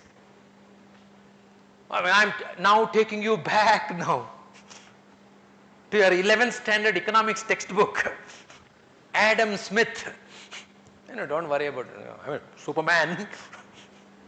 He only said the entire PEO PLE on this PLA NET worked only on these 3 dimensions. What's in it for me? Nanagenu. Idarinda nanagenu. After all this is yapping. Suppose just imagine from another room there people have finished off 78.3% of the lunch. What will you do? So what's in it for me and why not? Law of competition. The competition brings out the best in you.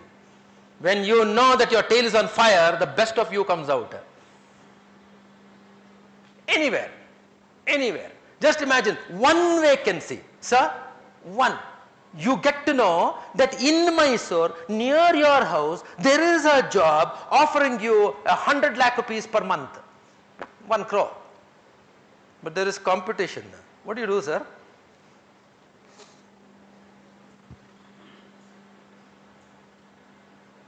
He's already thinking, he's out of the workshop now, yeah. Law of supply and demand. How do you ensure that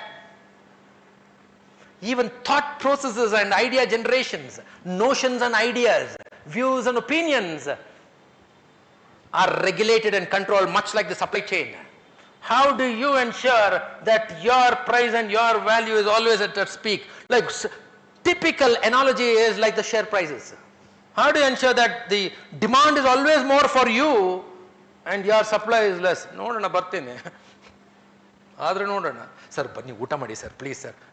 Yenuntu. Right? Then people come to you. Have you achieved that? That's the people. How have you invested in making people enjoy that sort of contributing competence? ASK.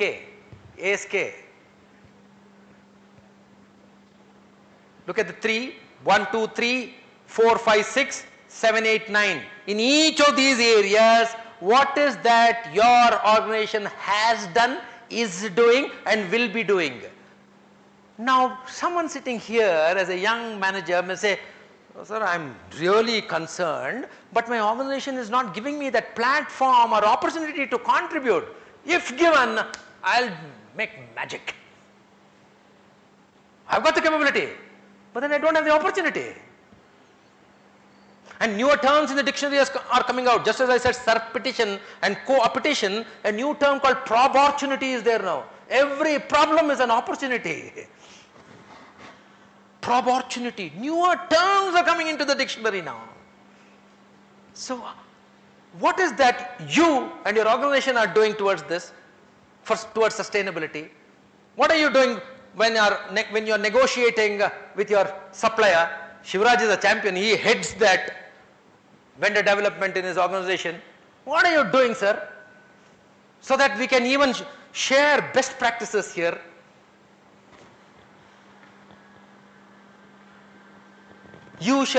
I remember, more than half of my working space has always been in the area of auditing.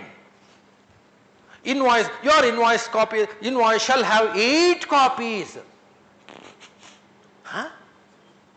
Today, he himself says, you just send me a scanned copy. I don't need your paper, don't waste it. That's also sustainability. What are you doing in your organization? What are you doing at home? I'm not saying when I'm pointing at you, I'm not saying you. 9. Look at the sad state of affairs in DEI. What is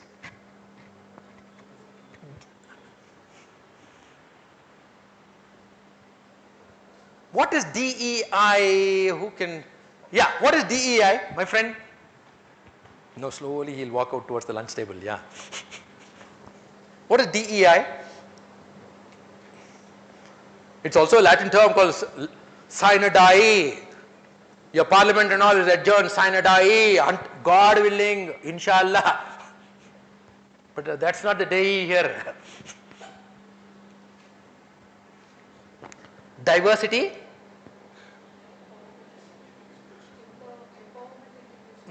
Don't worry, at least you're doing something. Friend, I just want you to contribute. I am not here to say, mistake, mark 1, negative mark hakri. No way. You're a young champion. You don't have to worry. Yeah. Only thing is, if someone asks you what's your name, you should be able to say, choice kodi. That is a dangerous thing. The DEI, out of the blue, how do you know that someone can ask you a question, right? You don't have to worry. Have you heard of a term called DEI? No one has? Have you, my friend? What is it? Loudly, yeah. Diversity.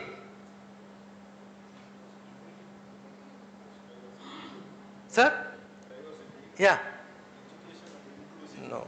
Inclusive, yes. The borders have come. Now the brawn has to come. Yeah. Beautiful. I'm saying empowerment, expectation, education, elections, energy, examination, all E.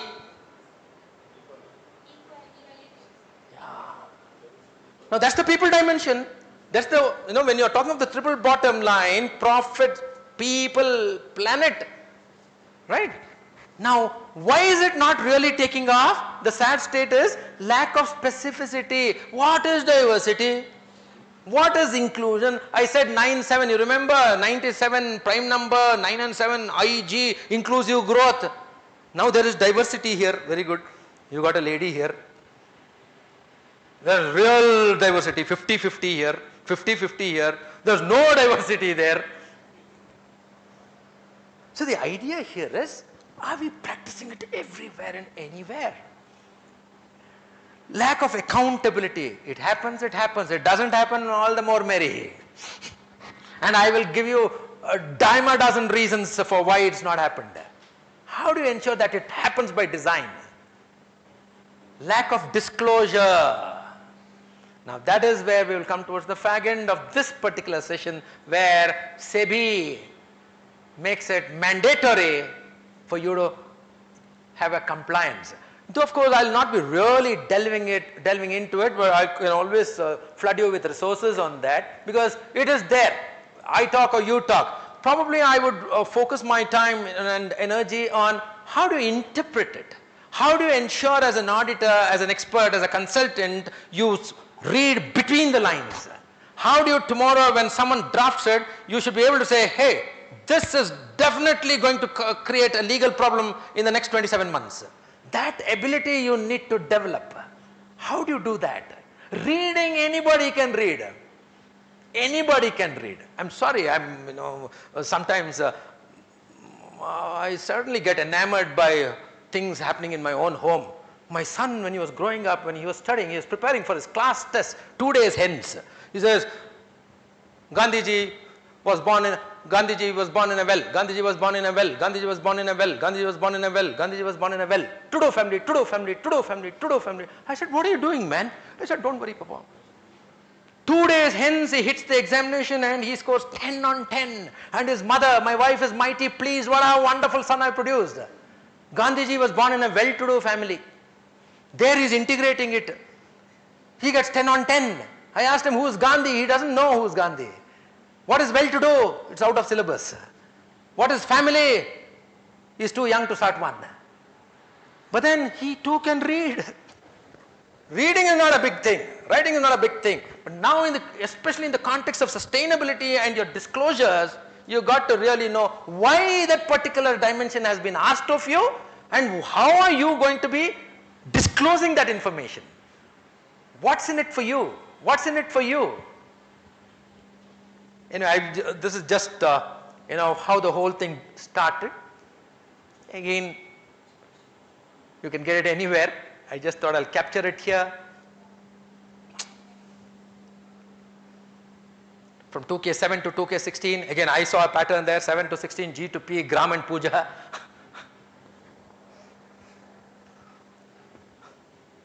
2016, the UN Sustainable Development Goals, and that's why we had this 17 lamps lit here.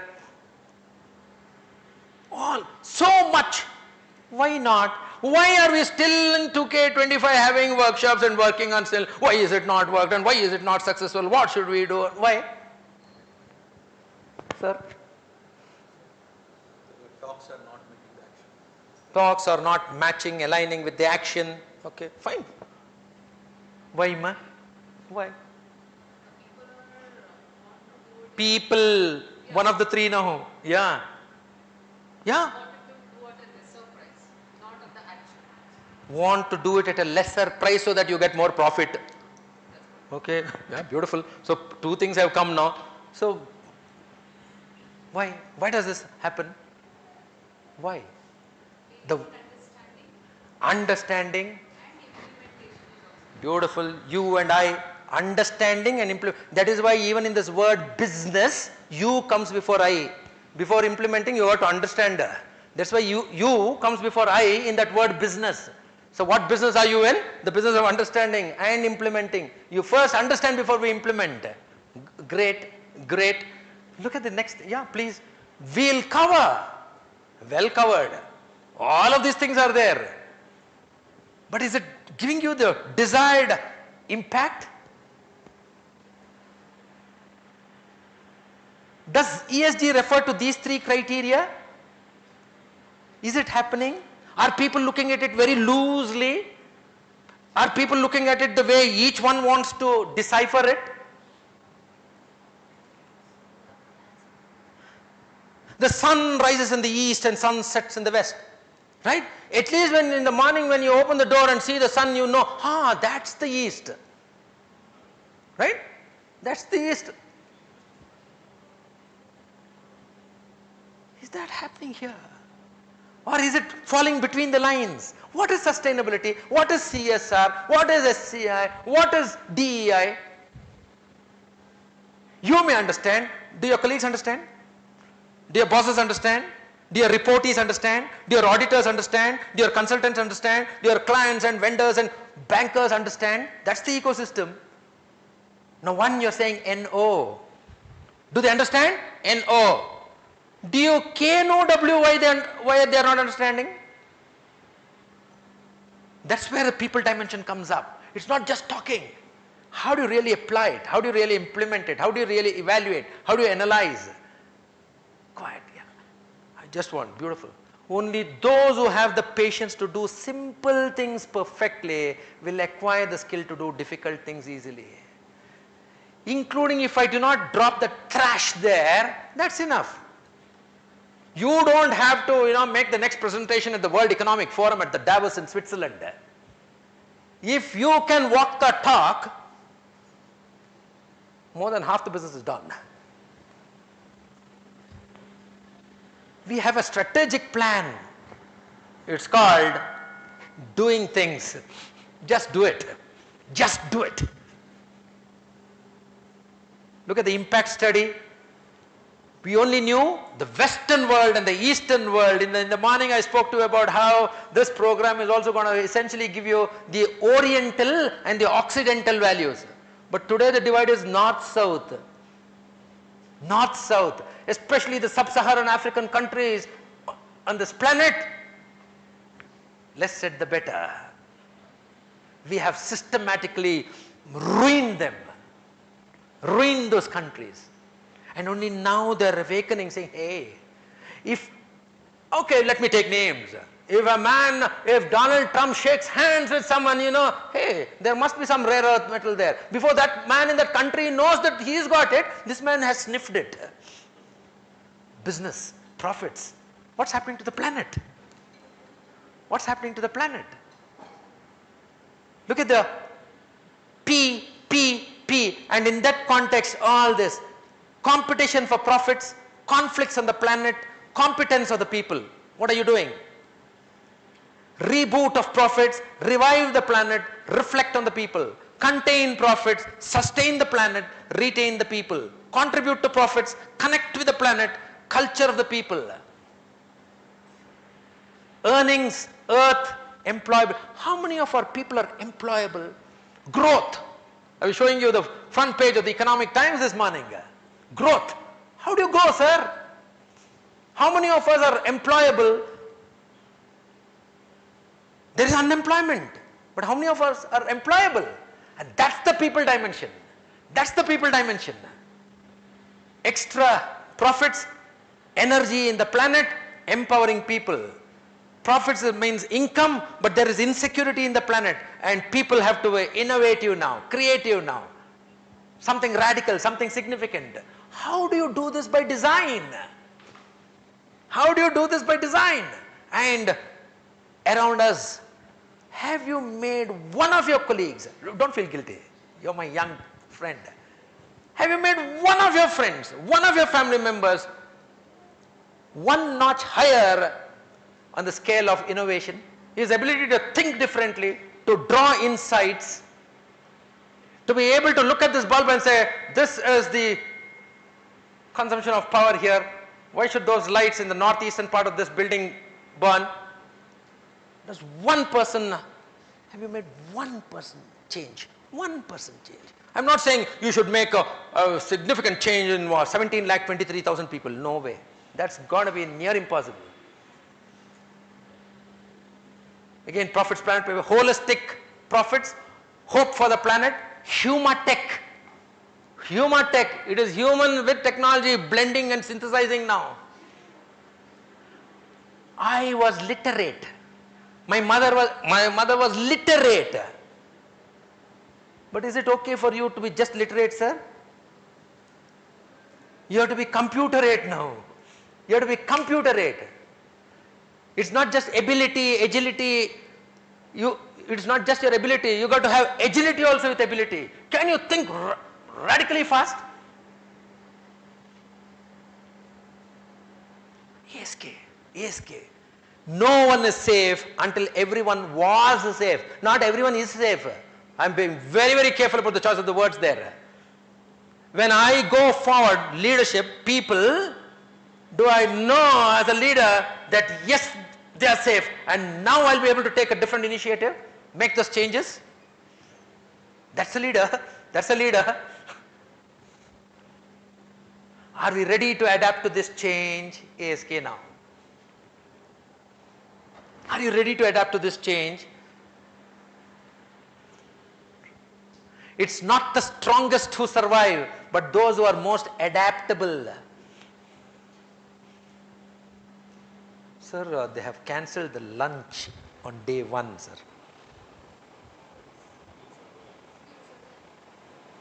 Really? No, I was trying to inject a small dosage of shock therapy. I said, lunch is cancelled on day 1. No worry, as long as the planets are, because they are still young, Hirogiri is still there. I thought you would throw this on my face. Yeah. Yeah, have you heard of this? The black swan and the grey rhino? Have you heard, ma? Black swan is something that you can categorically say will not happen. But then it can happen, and when it happens, it is like, if you, I'm sure most of you either play cricket or you watch and follow cricket. It's like a Yorker. Either your wicket will go or your shoe will go, if it happens. But to bowl a Yorker is also difficult. But a grey rhino is, we all know that something will happen. Like a classic case is your Wayanad disaster. Disaster in Coorg also over the last 3-4 years, landslides. We all knew. But nobody was bothered. And when I say nobody, it includes me too, because I am from Coorg. I'll say, even if it happens, it will happen to his estate, not mine. Mine is still there. And if at all it happens, I'll sell it before the other men, prices crash. So what are some black swan and grey rhino events in your organization? Can you take just 1 minute to think, please? Sir, in MGM, what is one grey rhino event that can topple your business, sir?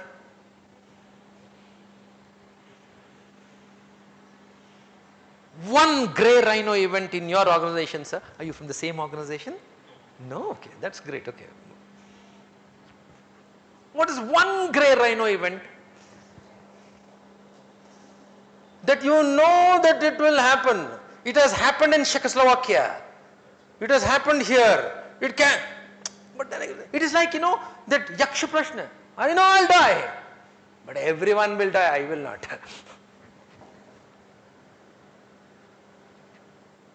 What is one grey rhino event? Because unless we really have the command and the grasp over such dimensions, there is no point simply discussing about climate change or something. What is one thing that you have found? Colonel will be able to validate it. The earlier rain year was beginning on the 1st of June. That was the rain year, 1st June to 31st May. And we all knew by design that on the 29th of May, the southwest monsoon would cross the Kerala coast. Today what happens? Either Kerala has changed, or the monsoon has changed, or the dates have changed. This year we didn't have spring only. Yeah. Winter we went straight to summer, February, March. Why? Why? And if that is happening, there are champions here. Statistical extrapolation. What do you think will happen in 2K32? Statistical extrapolation. I'm sure you must have scored 100 on 100 in your examination. But now in real application, real-time application, what do you think will happen in 2K32? What do you think will happen if the present scatter of rain is 95% of the length and breadth of India? If it drops to just 92%, what's going to happen? In simple words, the business management graduates will say subsidies will go up. If subsidies have to go up, the taxes will go up. If taxes go up, both the direct and indirect taxes will go up. The finance commission will have to sit, and then the inflation will go up. All that. Tak, tak, tak, tak, tak, tak, tak, tak. How will you communicate that to my mother? She is also part of this planet. Eligible to vote. How do you communicate that, sir?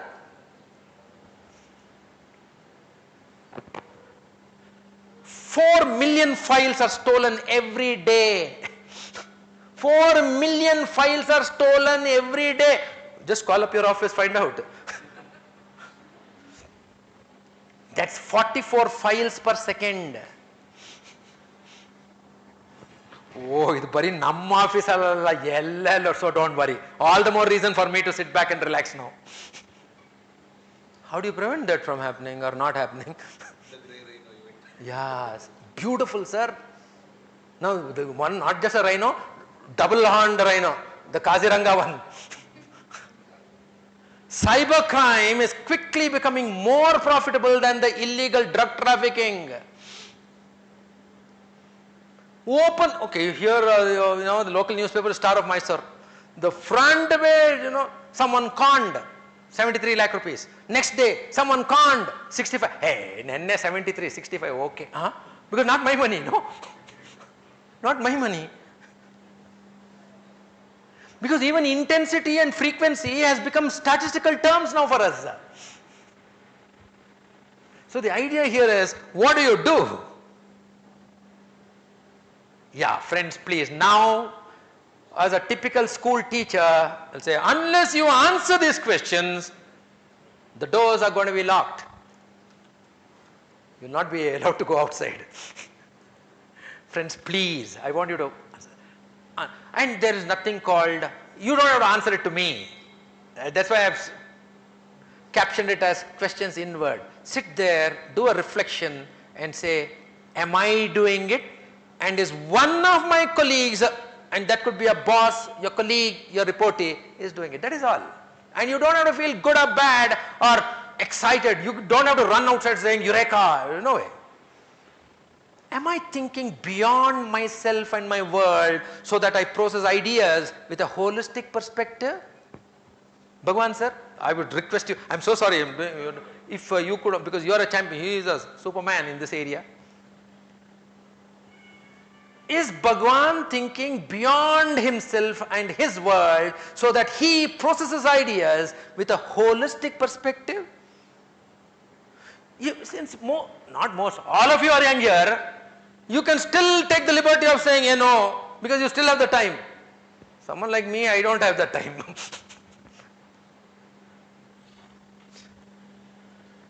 Are you dedicated to removing distractions and mental clutter so that you can concentrate with clarity on the real issue? Now, what is the real issue? Itself is the challenge. Problem identification and problem definition is the challenge. And that is why I use very crude analogies. Simply for the fact that I see a lot of young little champions here. You go to a doctor, specialist, expert. The reason you respect him is you go to a doctor and you say, Doc, I got a headache.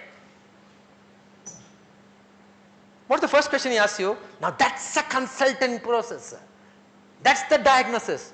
He says, where? Huh? I got a headache and where?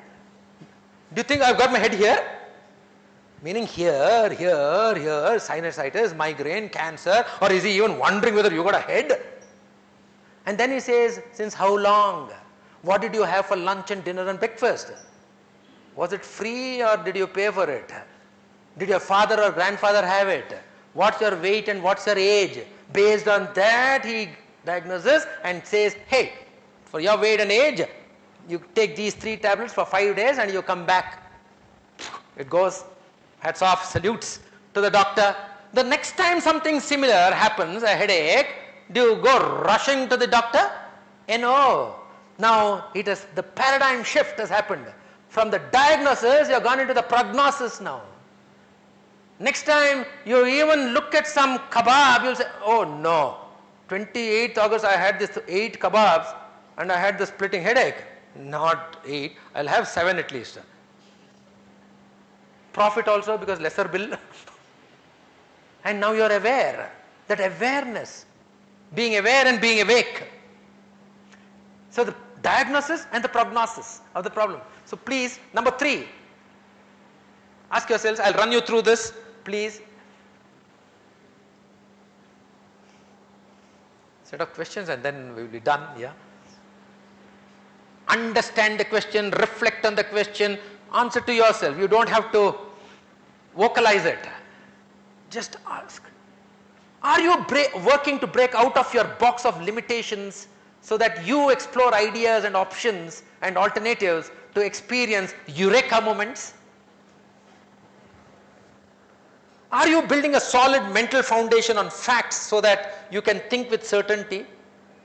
Sitting here, can you look at a particular area of your factory which is generating some particular pollutant which can be harmful in August 2027? Your disclosure statement to the pollution control board here, you come to me, I'll tell you how to fill it. That's greenwashing. That's greenwashing. But are you as an expert, as a specialist, are you able to really project it? I got colleagues, experts in the area of finance. I talk to them. As finance experts, are you able to exactly say, on the 18th of January 2026, what will be the price of gold in India if the Sensex rate is this much and if the US Treasury bills interest is this? Otherwise, what's the difference between you and me? You and I don't know, and you claim to know but you don't know. We're all on the same page. As an expert, as someone who is concerned about sustainability, do you have that model? Read it. Sir, yeah, for having made the mistake here, I want you to read it loud and clear, sir, please.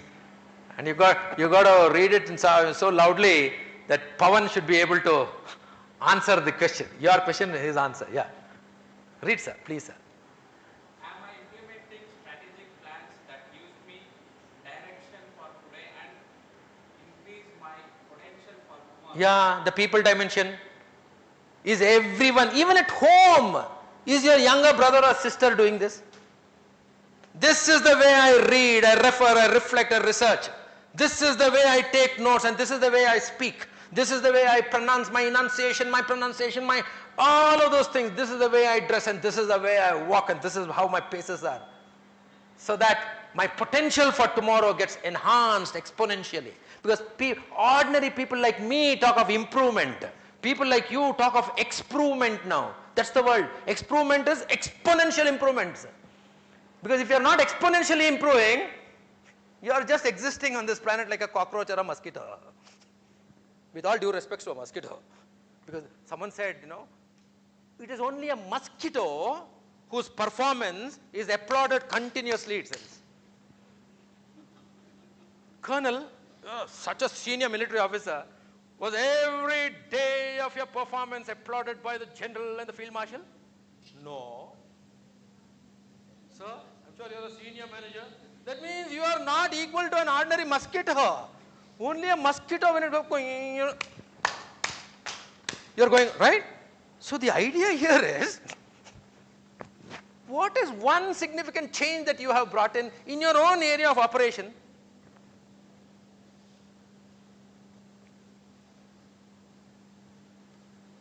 एक आदमी को बना दिया एक मच्छर ने. Yeah, that I will not say. Fill in the blank that you do during lunch. Yeah. Please.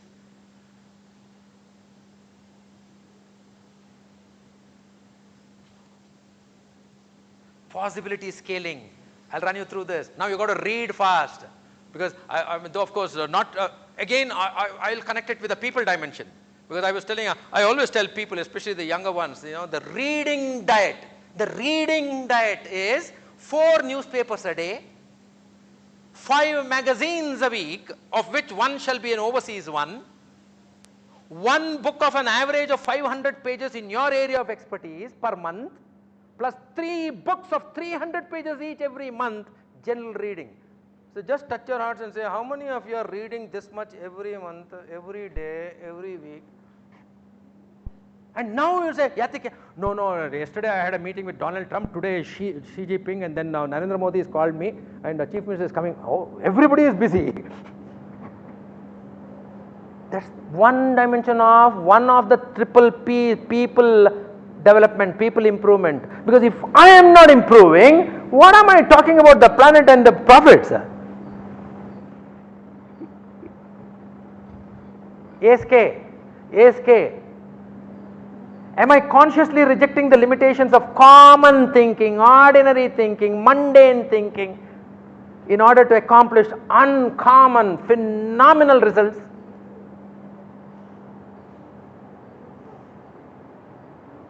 Sir? People.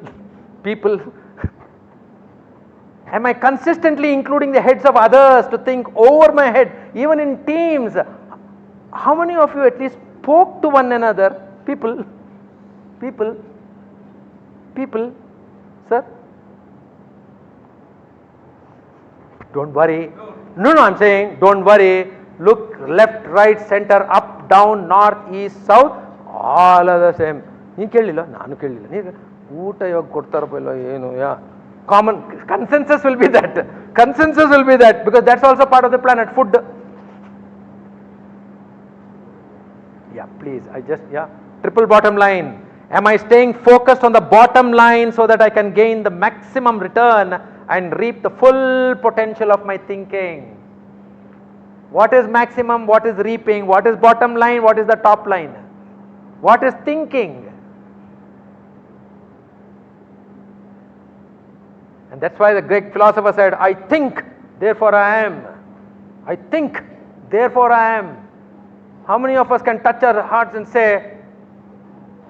I have enhanced my capability and competence and convictions in my ability to think, and think radically and revolutionarily, and with that I'll be able to change the profits and the planet.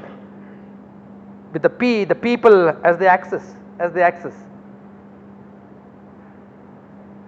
Can you do this every time, every day, every event?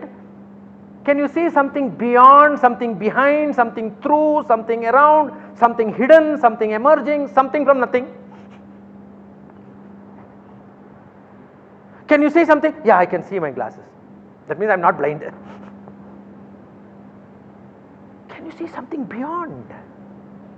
Can you see something beyond? A helicopter perspective. Something that is not there. Something that has not happened.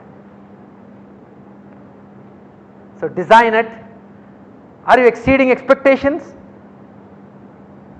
People play differently when they are keeping score, and that's my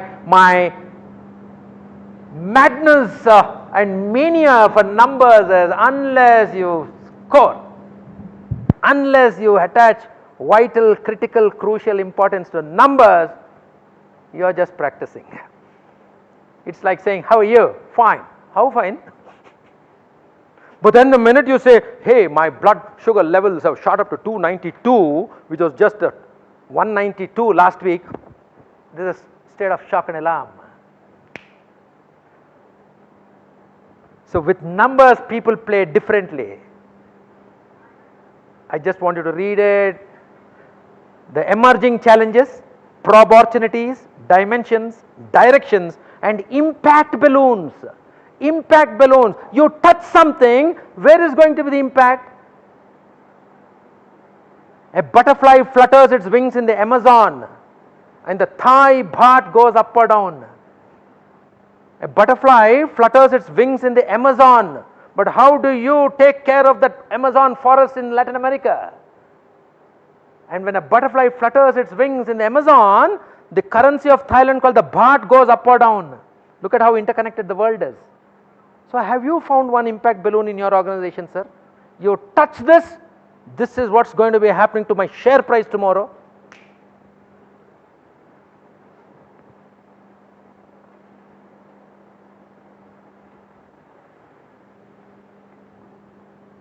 Hey, come.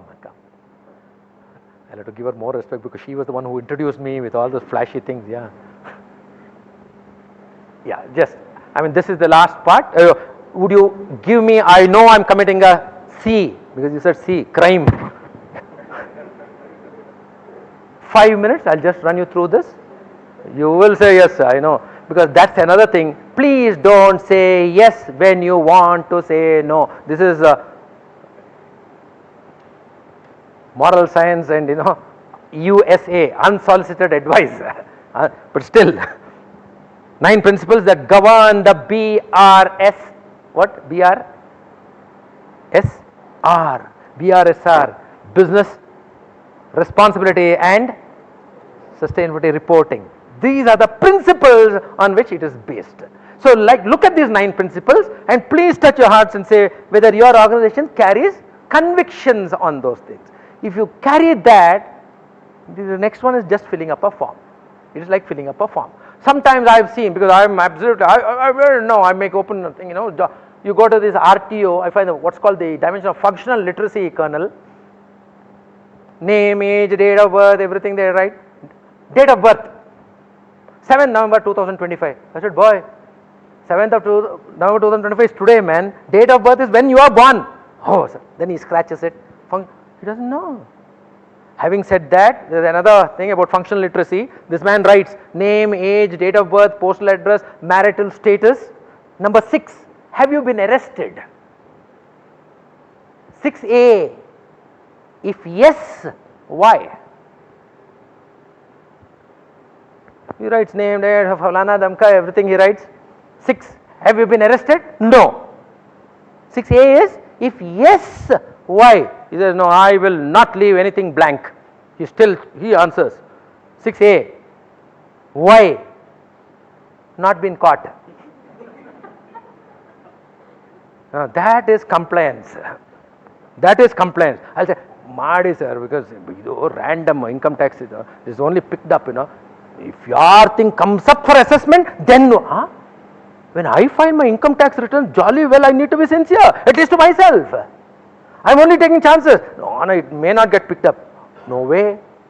No way. And that is why I'm only leaving you for lunch with the principles. 1, 2, 3. Is this happening in your organization? You got to say yes for your lunch. 4, 5, 6. Is this happening? Even if you have an iota of doubt, you got to revamp it.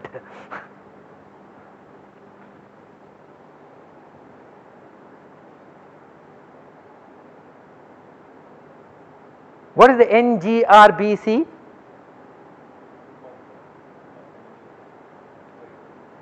That's the one. So when you read it, read fully. When you eat fully. When you bathe fully, completely. That's why Raymond says the complete man. This is the idea. This is the idea. So please, yeah. It's fine with all the 9. It is fine with all the 9. Are you achieving all these 9 principles? I'm sure all of you are definitely doing it. Nevertheless, it's like going, for your periodic medical checks. I know I've got a heart, but I should also know whether it's functioning the way it ought to be. That's all. I know there is blood in my veins and arteries, but I got to know whether it meets standards. That's the idea. So look at these principles. Look at this. Now, I'll just run you through this. Don't worry.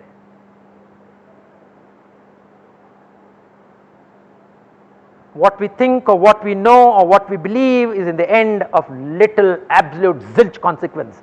The only consequence is what we do. Just do it. Just do it. Gaps and why not culture.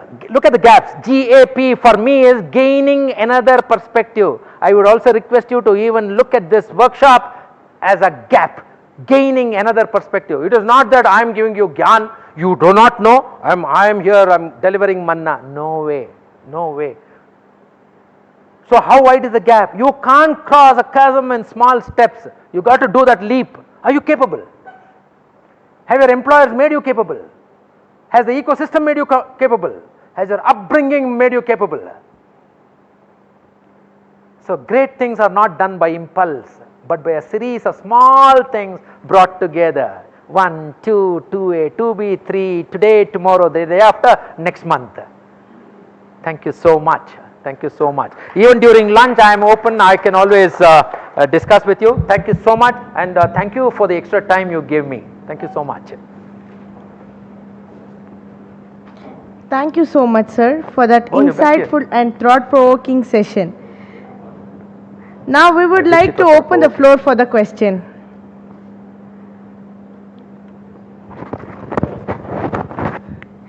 Thank you so much, sir, for taking your time to conduct such an insightful and enriching session.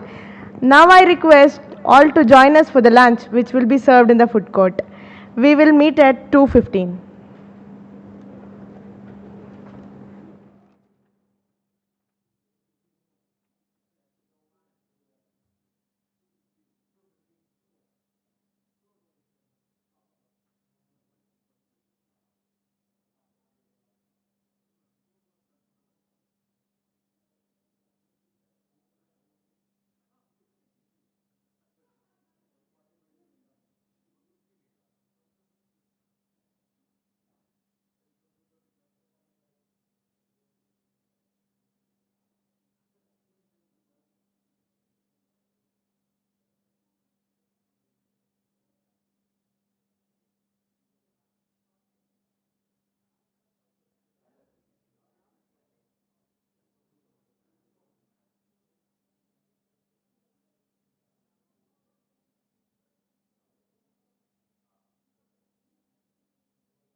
talk to me in other languages.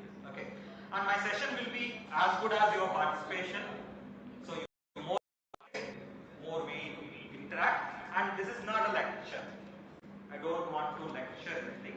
I'm trying to introduce concept, but you have to talk later. That will be a lecture because I need to tell what is there in the act. Or go back, ask your LLM. What is LLM? Large language models. Be it ChatGPT or be it Gemini or Perplexity, whatever. So go and ask questions to them so that whether they can give some of these inputs, it's wonderful. But predominantly, you will not find most of these thoughts, especially when it comes to plan and strategy I am presenting today in any of the textbook. Being a student of management, I have also referred textbooks, but in this case it is more coming from my personal experiences of designing a policy or strategy for many corporates whom I have consulted with. I have provided consultations to different corporations in developing, thinking their CSR right from the need assessment to impact evaluations actually. So, I will be blending some of my personal experiences and thought processes into this class and this session. So, feel free to participate and discuss. So, madam, how much time I have for the first session? Any thought, any idea, so that I can structure myself? Okay, 1 hour? Okay, but I want to give some work to you, so I don't, why I only should do all the work? You have been progressive by your program. You have 2 sessions you can. 2 sessions, I am only asking about the first session, 1:45 to 3. Now we started at 2:15, okay, 3:30 let us assume. Okay, well, we are very diversified group, that is what I was talking to Professor Machaya sir, how to handle this diverse group. We have quite senior people participating in this program, we also have students who are just getting introduced to these concepts. So, it is difficult to probably have a sorry? Via me. So, let us follow the adult learning process. I am not teacher or a lecturer here, I am only a facilitator. We have resource person like Colonel Ravi, we have resource persons like the senior, sir I sorry I did not get your name. Prabhakar. So, like Prabhakar sir is quite senior, they probably have gone through these processes, concepts, etc. So, they are also a facilitator and resource person. In learning we have something called pedagogy, right? What is pedagogy? The way you introduce a concept to a child. There is something called andragogy, adult education, the way you communicate the concept to adults actually. So, there one cannot be a teacher, there can only be a facilitator, because knowledge, teacher is not the only source for adults to get knowledge, they are one of the sources. So, all of us are facilitators here, let us keep in that way so that we can exchange, then the workshop will be lively. It is not a class, it is a workshop. So, please exchange your thoughts, your ideas, your experiences, that will be more invaluable. We are here to learn from each other, not from only the facilitators who are here. Okay, great. So, I was in my inaugural quick note, I was very briefly mentioning about the importance of CSR in India, right? How big is our CSR? You might have got some idea by now. That is how small. I asked how big is our CSR?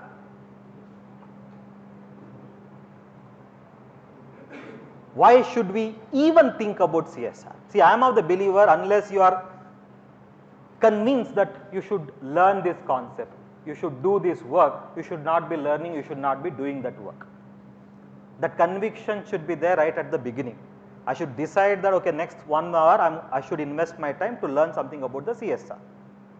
If you find it important and relevant, otherwise we should simply walk away, because nobody can give your time. This 1 hour is going to be investment from your side, you should invest wisely. And to invest it, you should understand why we all should deal about or think about or learn about CSR. Is it so important for the country? Is it so important to me? Why do you say so?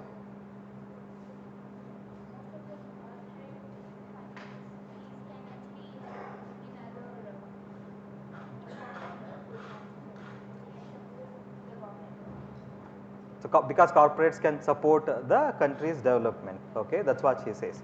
Is it so significant to invest our time?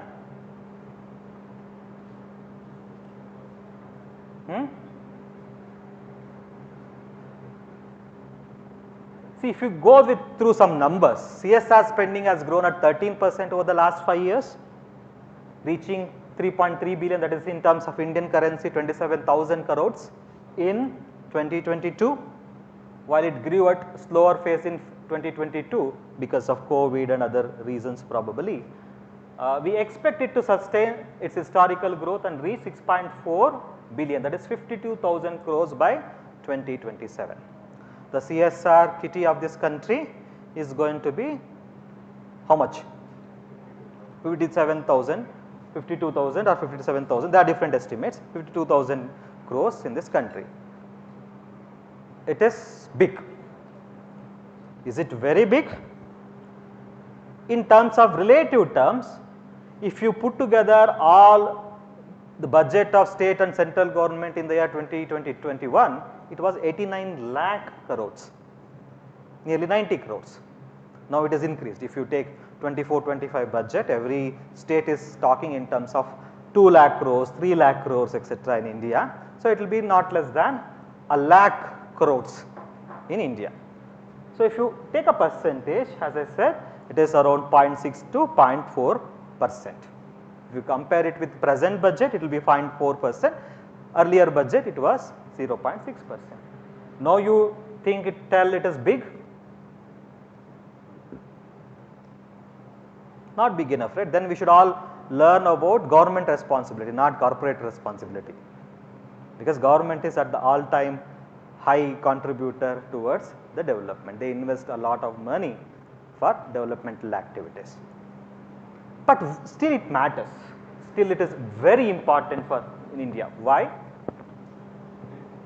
See, this country, especially the non-profit sector, what we call it as NGOs or non-CSOs, they have also equally or probably substantially contributed towards the development processes of this country. They played a key role. You are not observing me. You said you will observe. Okay. So, civil society organization, the NGOs have also equally played a good role. Traditionally, these NGOs used to get funding from, it started with age old days if you look at. So, we had a parampara of giving, so consciousness. So, and the Indian citizens used to give. Somewhere it started reducing because post independence we were in the trap of poverty, the national income was not so rising, there is no corporates, enough corporates then during that time to do lot of philanthropies. So, NGOs or CSOs were supported by international aids, various multilateral agencies, international aids, etc. The foreign contributions, many philanthropies there in some other country used to provide support to the developing countries actually. So, for example, there are at one point in time in 80s, the Zilla Panchayat budget in Mysuru used to be less than the Mairada's budget, Plan India's budget. As an organization and an NGO, their budget used to be higher compared to the government budget actually. Even today same is the case. If you take a country like probably Somalia or any other such countries, there the budget of UNICEF or UNDP would be higher than the country's budget. What these multilateral agencies go and spend for those countries will be higher. So, what is happening? Why I am bringing all this context? See, one is, well, the Indian social sector spending is not so increasing at the pace. While our budgets are increasing, we are still towards investing our money towards the capital expenses. We still need to build roads, build infrastructures for our country. We are not such developed country wherein we are investing a lot of money towards the sheer and core development activities. We need to invest a lot on infrastructure. And Niti Aayog had come out with a report in the middle. So, when we talk about sustainable development goal, right, SDG, So today morning also we kind of presented or exhibited all the posts of all the 17 goals, and we want to achieve. Whether can we achieve those SDGs in India by 2030? Can we? No, because Niti Aayog itself said, see, we need actually to invest what they said. While the India's development sector spending is growing from 8.6 to 9.6 in 2022, okay, despite this progress, India remains well short of Niti Aayog's estimate of 13% of GDP to the annual funding required to achieve United Development Sustainable Development Goal. That means despite all these resources are being invested, there is a gap in the investment that requires to be fulfilled by somebody. Government alone cannot ensure achievement of sustainable development goal. So there needs to be somebody, but somebody used to be either international agencies or multilateral agencies earlier, but due to stringent FCRA laws in our country, we are seeing decline, or at least if not decline, the stagnant FCRA investment. FCRA kitty is not growing, foreign contributions are not coming like earlier days to country, number one. Second, if that is not happening, somebody has to fill that gap, right. So then Indian philanthropy is now slowly picking up. That means you are also finding, due to economic growth in the country, there is a new sector or new set of the donor community have emerged in the country. They are called HNIs, high net worth individuals. People like Shiv Nadar, people like Azim Premji. So those who are becoming, those who have a huge personal net worth, forget their corporations, their individual, the accumulation of wealth is so high, it is probably bigger than some companies actually. So now they have started giving also, giving back to the community. High net worth individuals are becoming philanthropists also. They are also required to fulfill this gap. So given this context, but until that happens, CSR and Indian giving should do this gap funding. That's all the more reason why CSR money is important. While I said it is only 0.04%, but it is at least we have that money to fund the gap. So that is the context of the CSR, why it is important. Like it's something like somebody scoring 34 marks in examination, but still is short of 1 mark, right. But until that 1 mark he gets, whether he can be considered as a graduate of that program, that even that 1 marks gap matters. It's something like that. So this 0.4% or 0.04%, whatever the CSR kitty has, if they are able to supplement the gap to fund towards India's development, that is really important. While in terms of true or absolute terms, it may appears to be insignificant, but in terms of the true requirement, the relative terms, it is important. It's an important kitty. So we need to learn more and more about CSR, because we need to think a smart solution. We need to use this resource, the small resources whatever available, very efficiently and effectively.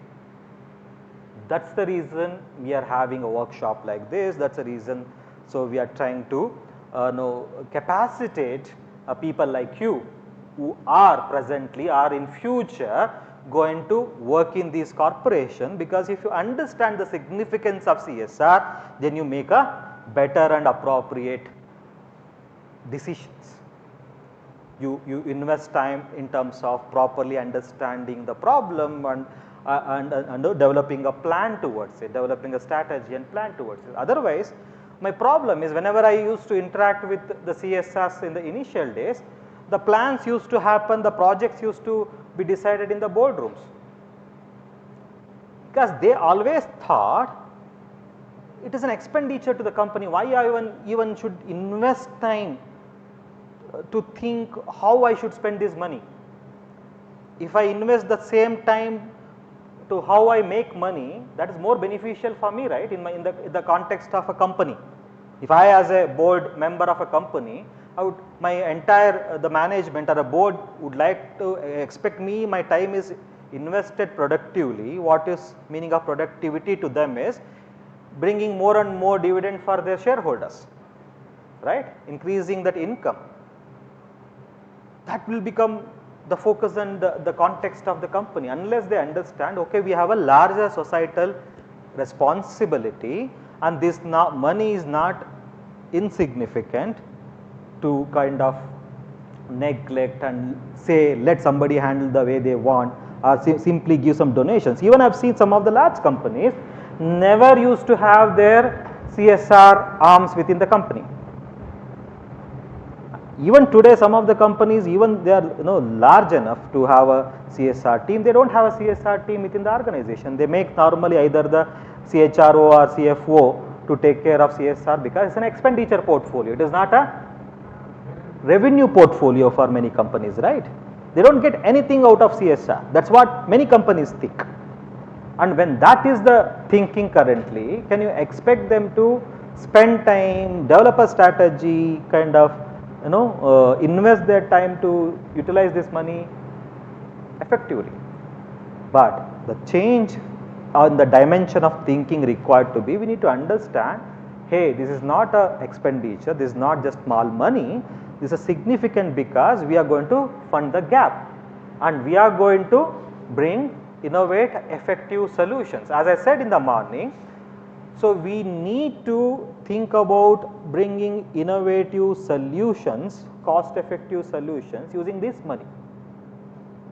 That can only come from a proper strategic thinking, and that is the whole reason why we need to invest our time in understanding about the CSR strategy making. Am I clear? You agree you should spend time in understanding about CSR strategy and plan? Do you? Yes? No? Okay. Let's explore what do you mean by CSR? What are the different views about CSR and also the dimensions of CSR and essence of CSR, and let us also then try to understand the policy and design. Can anybody in this session help me understanding what is CSR? That is an expansion of an abbreviation, wonderful. You scored 100 in expanding it properly. But wait till the last slide, I will give a new definition for CSR. Okay. Company makes certain profits from the society. Wonderful, sir. Does it give it back to the society part of its earnings profit? It's giving back to the society out of its profit it earned, that is called CSR. Because of that society, because it earned that money because of the society, so they have a responsibility to give it back to the community. That's what sir says. The company is utilizing the resources, the people, and all the environment, and also when it is providing its services for, when it is making a new product, it is also directly or indirectly creating some measure of harm towards the environment. Okay. So any harm that is being produced by the company should also be taken care from an environmental perspective. Okay. So one. And likewise, when it is gaining benefit from the people, it should also give back something from the profit that it is making towards the people.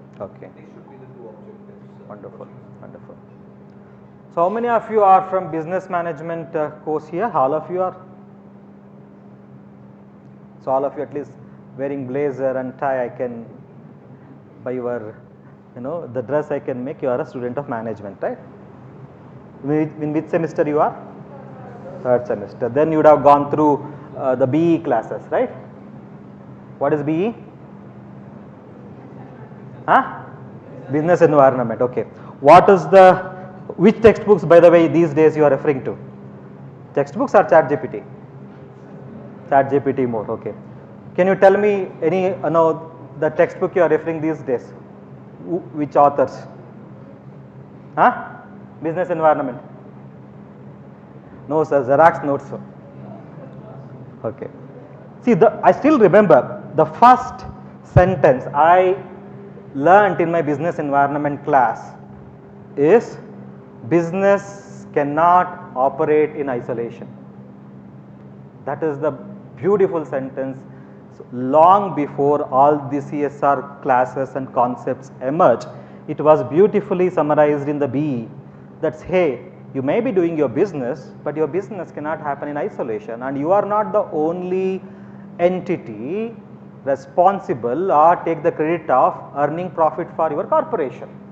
It's because of so many others contributions and sacrifices that you have established your business and you will be earning your profit. It's something like you are building a factory on the lands of some agriculturist. You are taking away an opportunity of a local an agricultural person for establishing your business. So you have an obligation towards that person who has donated or given your land. You might have given a price for that land at that point in time, but you have taken his ability to earn from it perpetually, right? Similarly, there are a lot of other people, government provides you the education, free of cost education. They would have come and joined your company, they are working for you. So there is a lot of indirect contributions from the society coming to your company. So you have to take the responsibility of your society. That's the larger responsibility. Not your responsibility doesn't end when you make profit and pay taxes. It's furthermore. That's the reason when the CSR Act was made, they have very clearly said it is so and so percentage of net profit. What is net profit? Profit after tax deduction. So you can't take the advantage of tax deduction in this because of your investing in the CSR. Okay. So when Frederick in 1960 says social responsibility means that businessmen should oversee the operations of an economic system that fulfills the expectations of the people, and this means in turn that the economy's means of production should be employed in such a way that the production and distribution should enhance the socio-economic welfare. That's what Frederick in 1960s told in his textbook. Why CSR? As I said, it's an obligation, it is a responsibility. That is the fundamental reasons, because many these days think that CSR they need to do, because why I am spending all this time in explaining the rationale behind the CSR.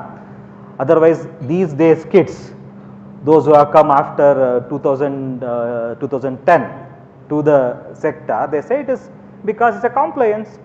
The government of India has come out with Act in 2013. So that is New Companies Act, and there is a section 135 there.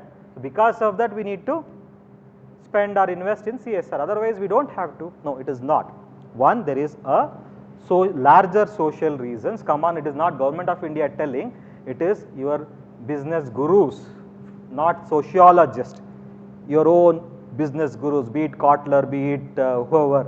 Actually, they have said long back, it is the responsibility of the business to act responsibly towards the society they are operating in. And it's not new.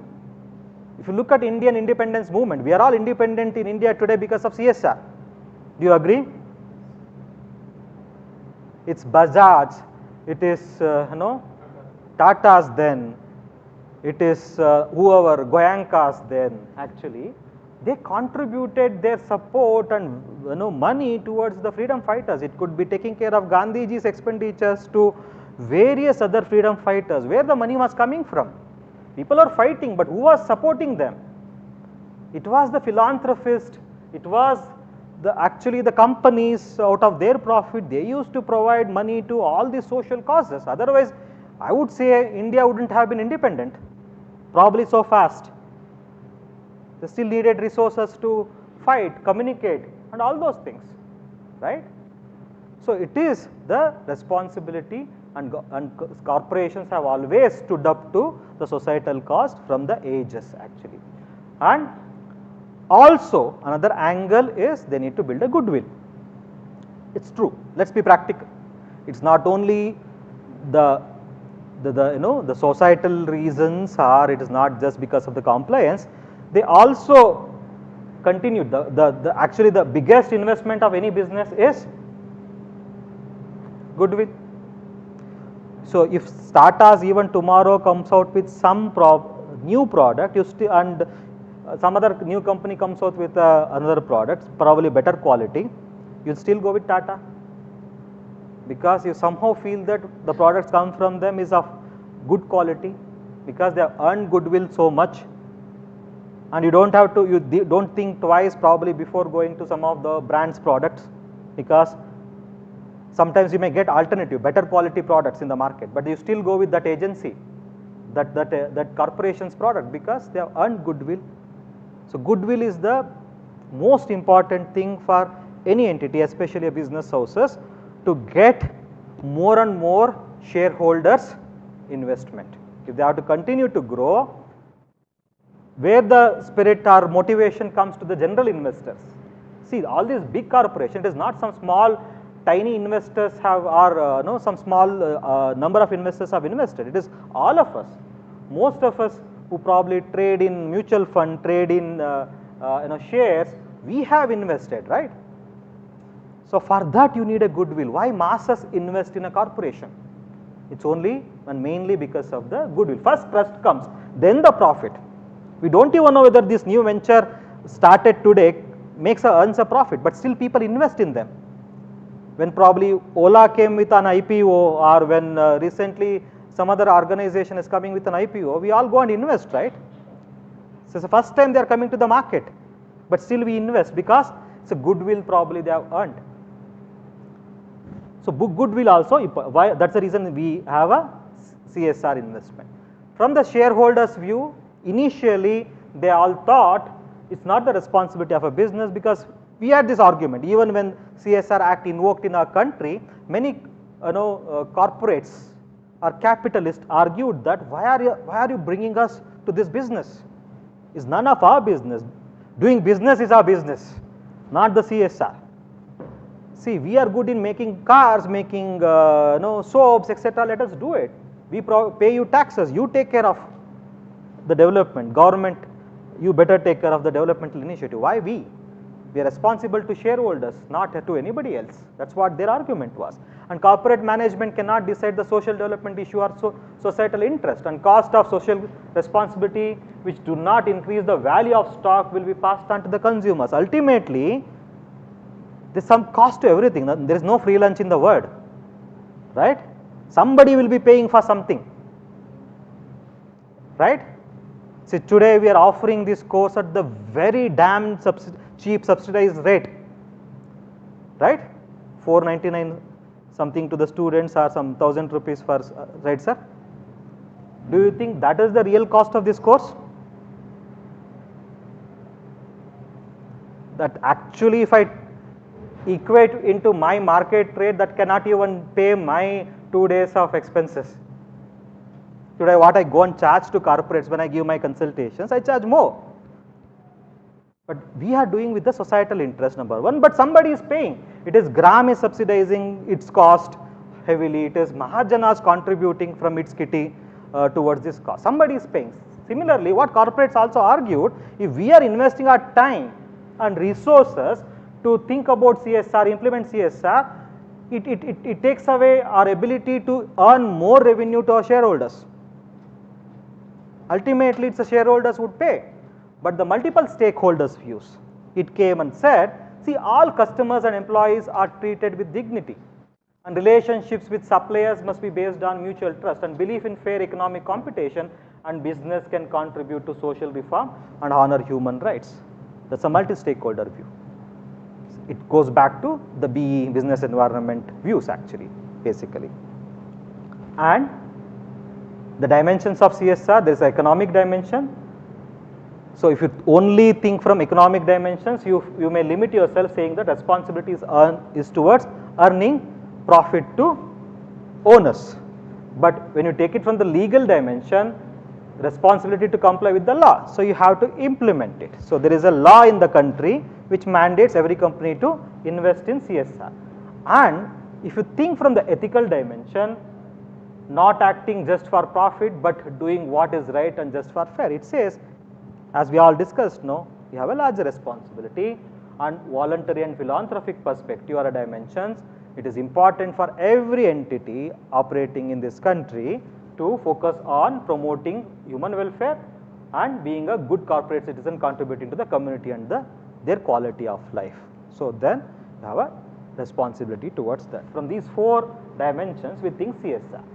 Ultimately, what are the essence of different CSR definitions, not going through multiple definitions but distilling it and giving it in a capsule, is the CSR approach is holistic and integrated with the core business strategy for addressing social and environmental impacts of the business. CSR is need not be thought in an isolated way. You can integrate with the core business strategy and conceptualize your CSR activities keeping social and environmental impacts actually.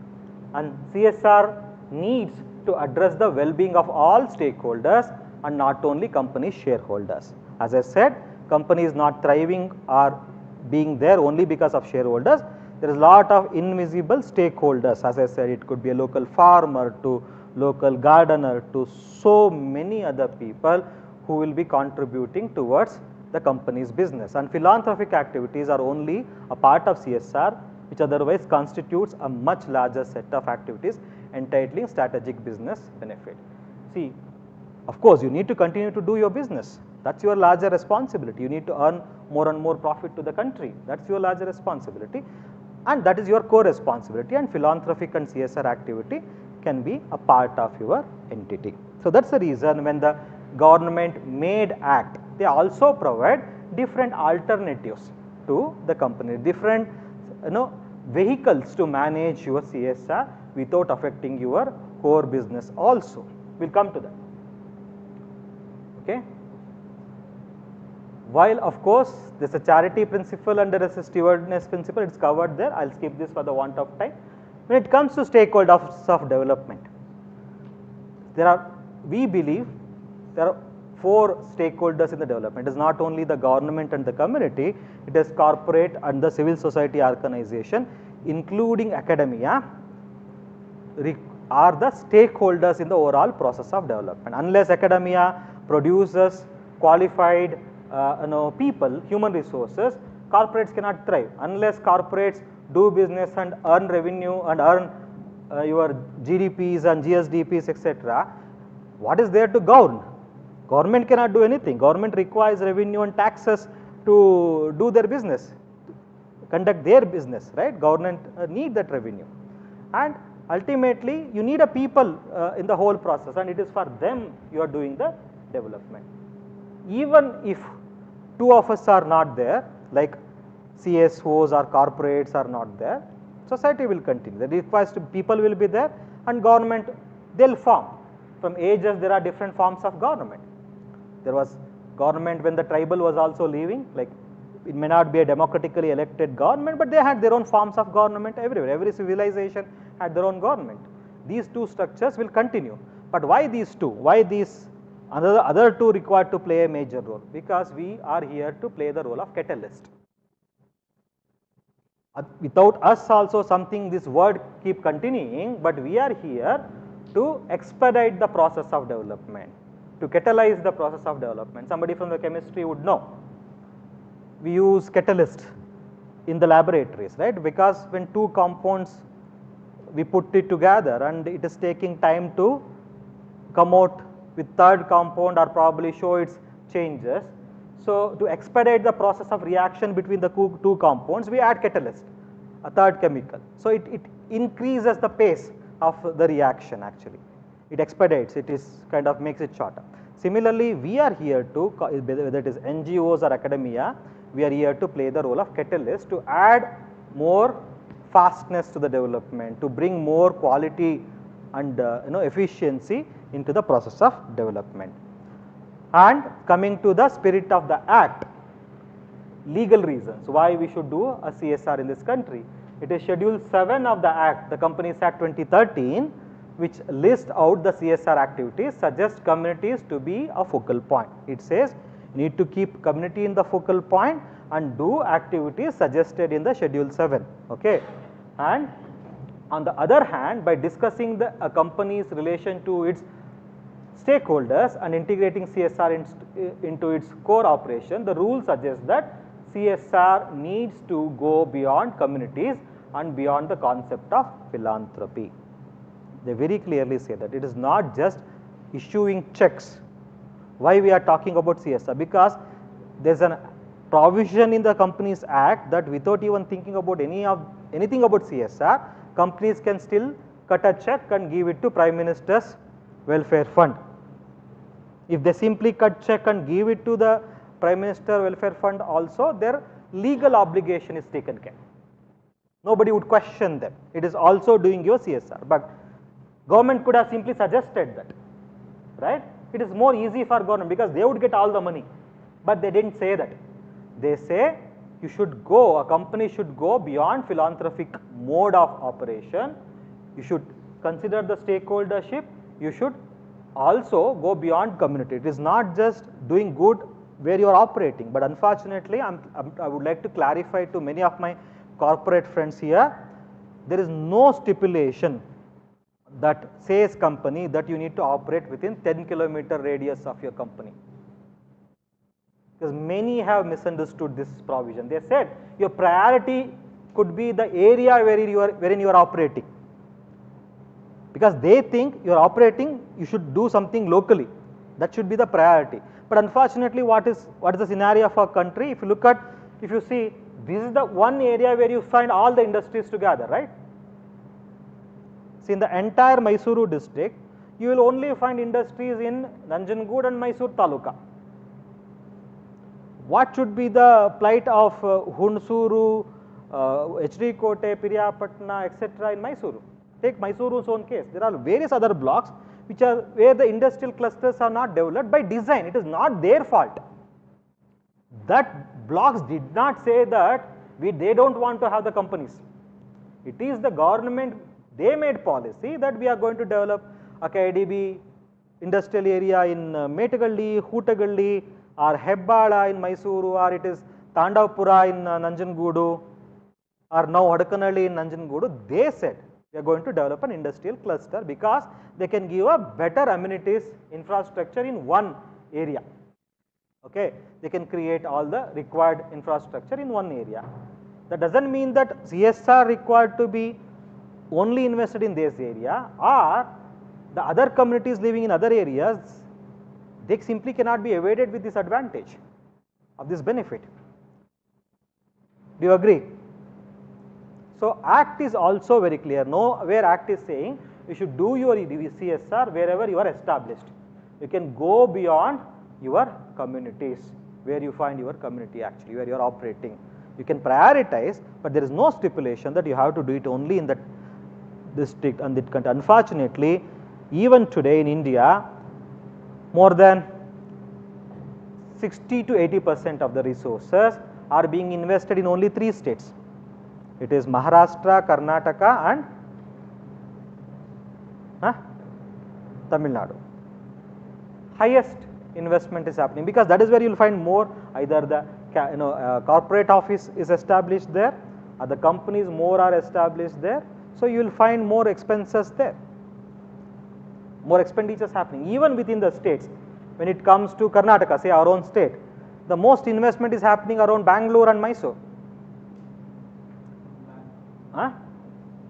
Bangalore is majority and next is Mysore. Somehow they are seeing Mysore these days, coming to Mysore these days. But otherwise, like what should be the plight of Gulbarga, Raichur and other places in Karnataka? Right? So it has to go beyond that particular community. There is no stipulation in the law that it has to be invested locally. Okay. Then when there is an act, why do you need a policy? Act is made by Parliament. It is very clear. Okay, you need to invest your money 2% of annual net profit, and for these areas, whatever mentioned in the Schedule 7 of the Section 135. So it clearly says these are all the areas you can invest your money on. Then why a company should have a CSR policy?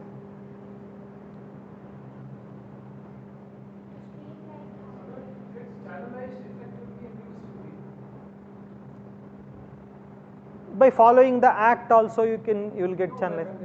Say the specific area, that means that's where the government has not been able to influence. Okay.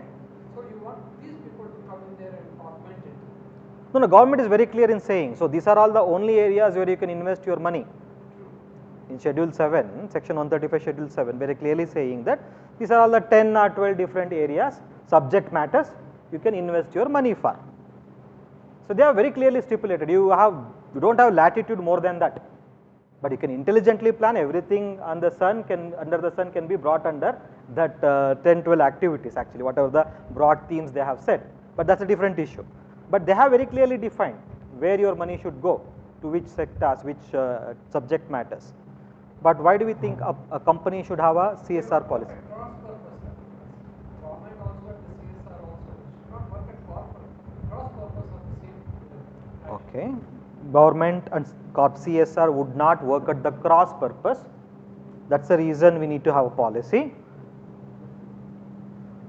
Okay. And since it is just 0.06, might as well channelize it effectively.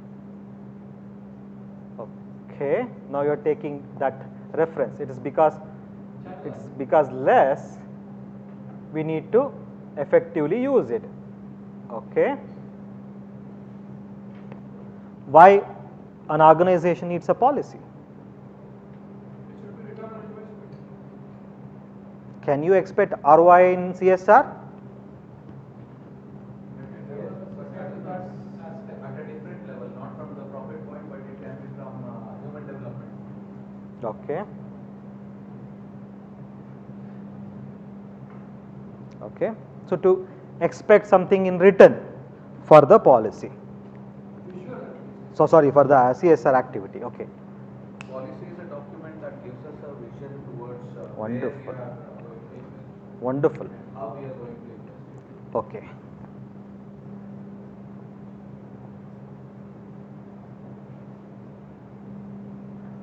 Increases your investor confidence if you have a strong, robust CSR policy.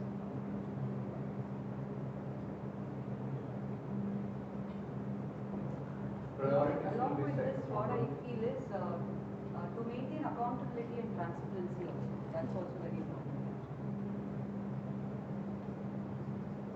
To build in how we ensure accountability and transparency in our CSR. Because there is larger accountability and transparency policy for a for a company. Like you have your governance policy, your corporate policies would be there generally, and that applies whether you say or not, that applies to anything and everything your company do. And moreover, accountability and transparency classes are wonderfully built in the MCA, Ministry of Corporate Affairs, have very clearly give all the guidelines. How, because none of the listed companies can hide their reports. It's all audited, it's all put in the website, those kind of transparency that will apply to CSR also. Okay, I will borrow the definition of larger public policy to say what is policy. What is policy? It is whatever a public policy, when it comes to public policy, whatever the government want and do not want to do, that is called policy. It's not only a listed or written document, it is intent of government, whether they want to do and don't want to do. Policy for me not only provide a direction or a clarity like what you all said, that these are all the priority areas, this should be the vision, this is the how we need to do our projects or implement our CSR activities. It's also to have a clarity for me what you should not be doing in your company using your CSR money. That is most important. I'll tell you a practical case. I think lot of slides and GAN happened. Okay, when I was consulting to a company having an international license of the biggest brand actually. Okay, I can also say there's no harm in saying that name, Jockey. So I was the consultant of them. I actually wrote their policy, etc. when it comes to CSR. One day I got a call from the proprietor of the company. Sir, now there is a local MLA from Chikbalapura or Doddaballapura, I don't know, I forgot that particular district's name. So he called and said we need to build a huge auditorium in the name of Sir M. Vishweshwaraya, and it is for a good cause. Like lot of program gonna happen in that area, and they are going to host lot of conferences, seminars probably in the days to come, and they want to invest around 10 crore rupees in that particular auditorium. Then as a company, as a corporate, how do you react? A local MLA is asking, you need a support, you need a solidarity of that person. First of all, let me ask, talk from your heart.